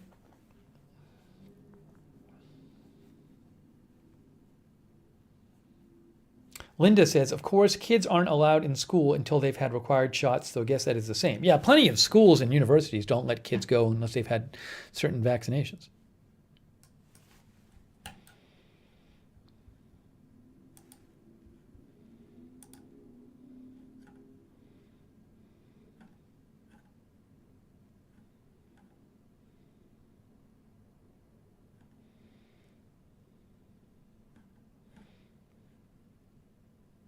Okay, hang on a second here.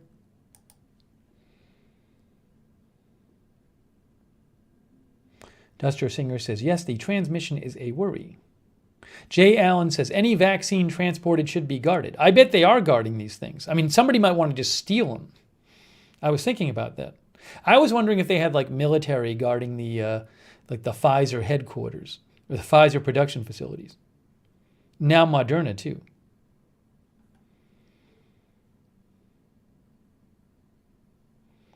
Ron Strikers Boxing Rogers says, this syndrome in kids used to be rare and now nobody paid attention to it. Now it's all over the place. I don't really know how prominent it is, Ron. We talked about it earlier. I mean, LA County, I guess, has had about 150 cases of it. But I'm gonna do some more research on it.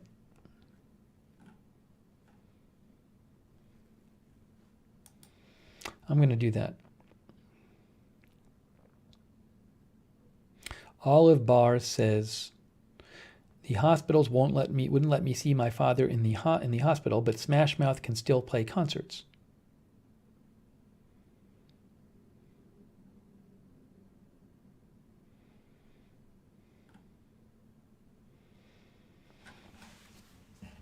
C. Clark says the trucks are escorted. Well, look, I think we've been on for a few hours. I think I'm going to wrap up this live stream because I need to eat something. I may do a stream on my personal channel or a news stream tonight. We'll see. Oh, by the way, little update. COVID-19 says San Diego had 3611 new. San Diego County, I guess, had 3611 new cases today, beating the old record last week of 2867. But let's see here.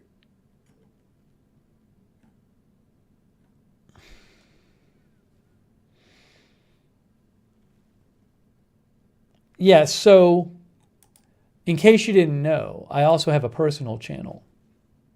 Most of you know this. But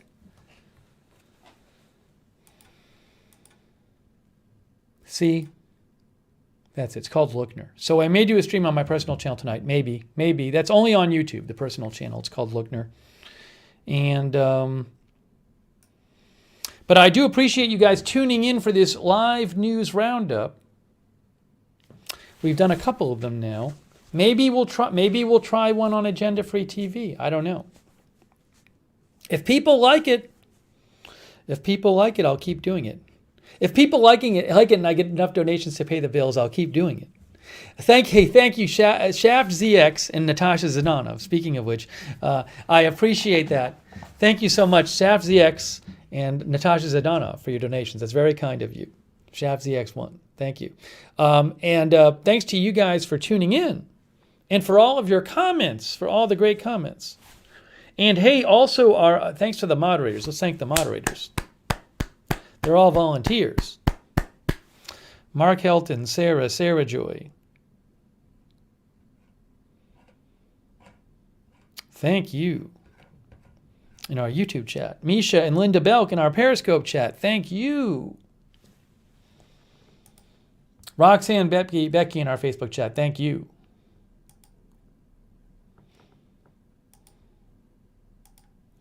And our Twitch mods too. Tariag there right now. Thanks, moderators. Yay. Give it up for the mods. Yeah, they're volunteers. They are volunteers. 2020 PPV says mods killed it today. Shelley Reynolds likes the news roundup.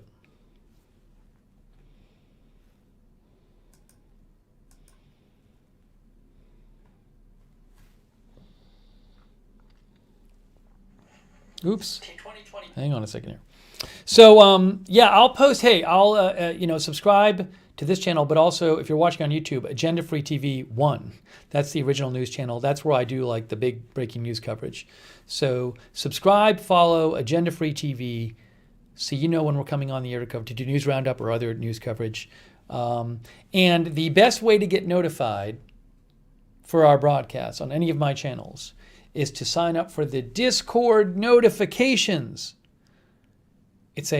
Actually, we might be going back to well, I'm not going to talk about that yet. For now, the Discord is notifications only. Maybe it'll go back to what it was soon. But it's free. There's a link at the bottom of the video description. It says, if you don't want to miss a live breaking news broadcast, sign up for free notifications at our Discord notification server. The link's at the bottom of the YouTube video description, and the mods can post the link as well. But that's the best way to get notified for any of my broadcasts. And make sure you don't miss a stream. Sign up, and if you have the Discord app on your phone like I do, you get the notifications on your phone. If you do subscribe on YouTube, though, make sure you click the notifications bell and you choose all notifications.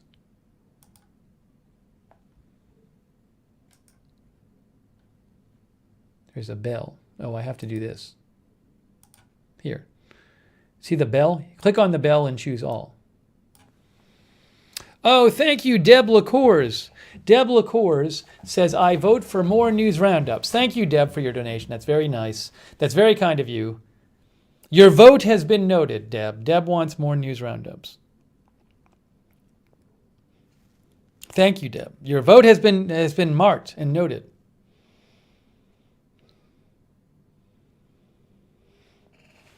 All right. Thanks. Let's see here. Hang on. Oh, and again, if anybody wants to be a moderator, a volunteer moderator, that would be awesome. We always can use more moderators. Just ask the mods wherever you're watching for more info. And they can give it to you on how that works. Okay, hey, thanks, guys. Thanks for watching on Facebook, Rob and Sherry. Oh, thanks to everybody who donated. That is really kind of you. I really appreciate the donations. You guys literally allow me to do this, and you've done so for 2.5 years, so thank you. Also, that's very nice of you. I find it encouraging, because I do like the format. So if I can do the format and still pay the bills, that would be great, because I do like doing the format. It's a fun format to do. So, hey, thanks to everybody who donated. Thanks to everybody who donated on YouTube, who I thanked before. Lee Garside, Taboo, Tim Poland, and Daniel Heaton for the Super Hearts on Periscope, the Facebook stars, Totally Cool, Shelley Bone, Elizabeth Cameron, Helen Anderson, Robin Cherry, Nicole Fleury. Thank you. Thank you. And thanks for watching there in Facebook. Christian Montoya, Robin Cherry, Duster, Singer, Jay Allen, Roxanne Betke, who was modding too. William Stade was watching. Thank you, William Stade, for watching. And all of our other Facebook viewers. Thank you to our Periscope viewers as well. Thank you. Ashley Stevie, Linda Misha, Lee Garside, Miss Sable Brown, Noli Wahill, if I'm saying that right. Little Boo Radley, Kmore, everybody else in Periscope too. Thank you to our Twitch viewers. Crispy Farabute, You Take RCs. Thank you for watching. Skip Foo, DJ Vendetta, Shaggy, Leviathan, Olive Bar, and all of our other viewers there in Twitch, and our YouTube viewers, Miss Sal, Starfire, Elizabeth G, Ravenwood. Maria Brouillard says, here's another vote for the new format. Thank you, Maria. Paula Faust, Arizona Jumper.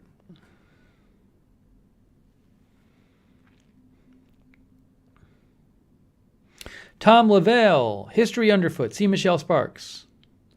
Offline, Lynn Smith, K.D. Bronson. Crick 3D, Lilu Bella. Alibaba. Nicole Parrish. Rosemary Randolph. 3030, Tom Bomb. Frisco William Soulful Music. Lunar Aurora. C. Michelle Sparks, Seize the Day. Caesar A says, News Roundup is good because no yelling at us to stay on topic. Paula Faust, Melissa McQueen, Arizona Jumper. Darren Markley, UW Lightning. Shay Perez. Shay liked the News Roundup. I said Noli Wahill right, amazingly. Ashley Stevie, thank you.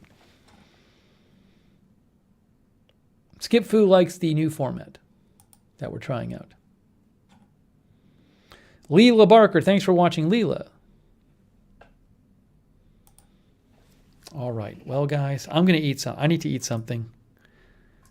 Maybe we'll do a stream later on the personal channel or a news stream. We'll see what comes up. Possible another stream later. All right, guys. And Santos is liking it too. Santos is liking the format too. All right. All right. Maybe we'll try it on agenda-free TV next time. I don't know. We'll see.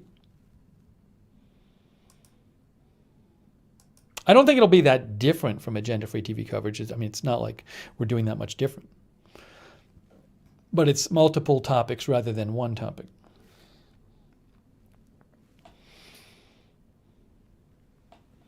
Okay.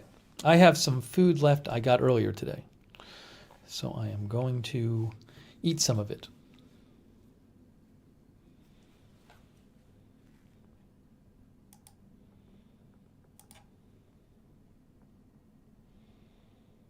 Sarah Joy wants this kept on agenda-free TV. Why do you want it kept on agenda-free TV 2? Why do you want it kept on agenda-free TV 2? Oh, by the way, John Harvey said it's not normal to sign disclaimers in the UK for vaccinations like the flu jab, etc. That's what John said. Thank you, John, for writing in. Thanks, Denise Horton, for watching.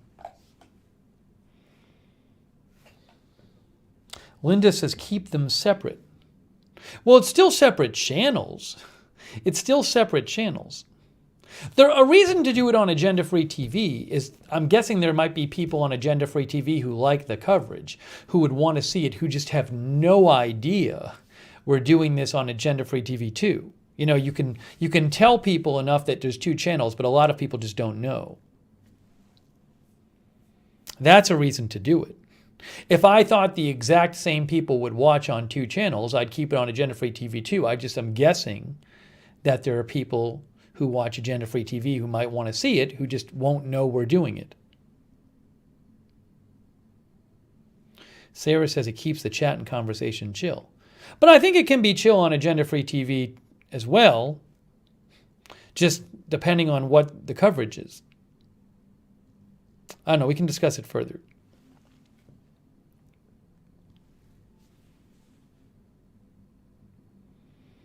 Sarah Joy says, just tell them we are doing this stuff on this channel, they will come. Misha thinks Misha's jumping from Periscope to YouTube.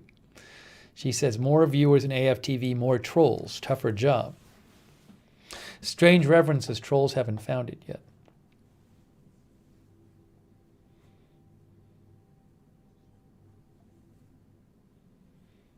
I understand what you're saying. I understand the argument. I understand the argument. I do understand the argument.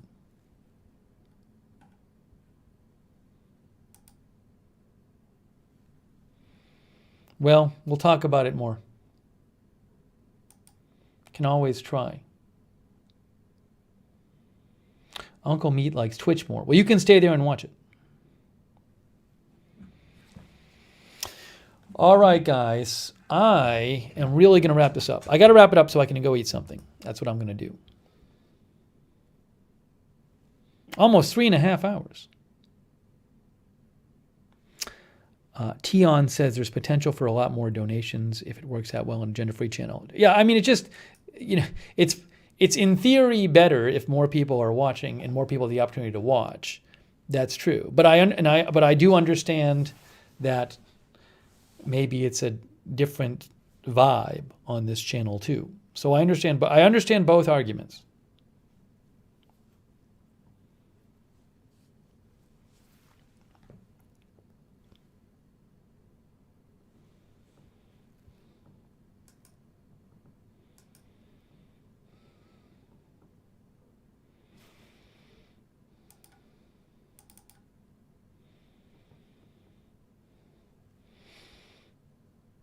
Caesar Day says, I'm surprised AFTV people don't know of this channel. It's just, you have an announcement and people miss it. And, so that's what happens. All right, guys, let me wrap up. I'm wrapping this up. We'll do it again. We'll definitely do it again. We'll see on which channel next time. We'll have to see. But I'm going to take a break. Thanks again for watching. Thanks to all the lurkers who are out there watching. Thanks to the chatters, to the donors, and to the mods. Thank you. And we'll do more updates soon. All right, that's it, guys. Thanks for watching. We'll see you soon with more live coverage on Agenda Free TV 2 and Agenda Free TV.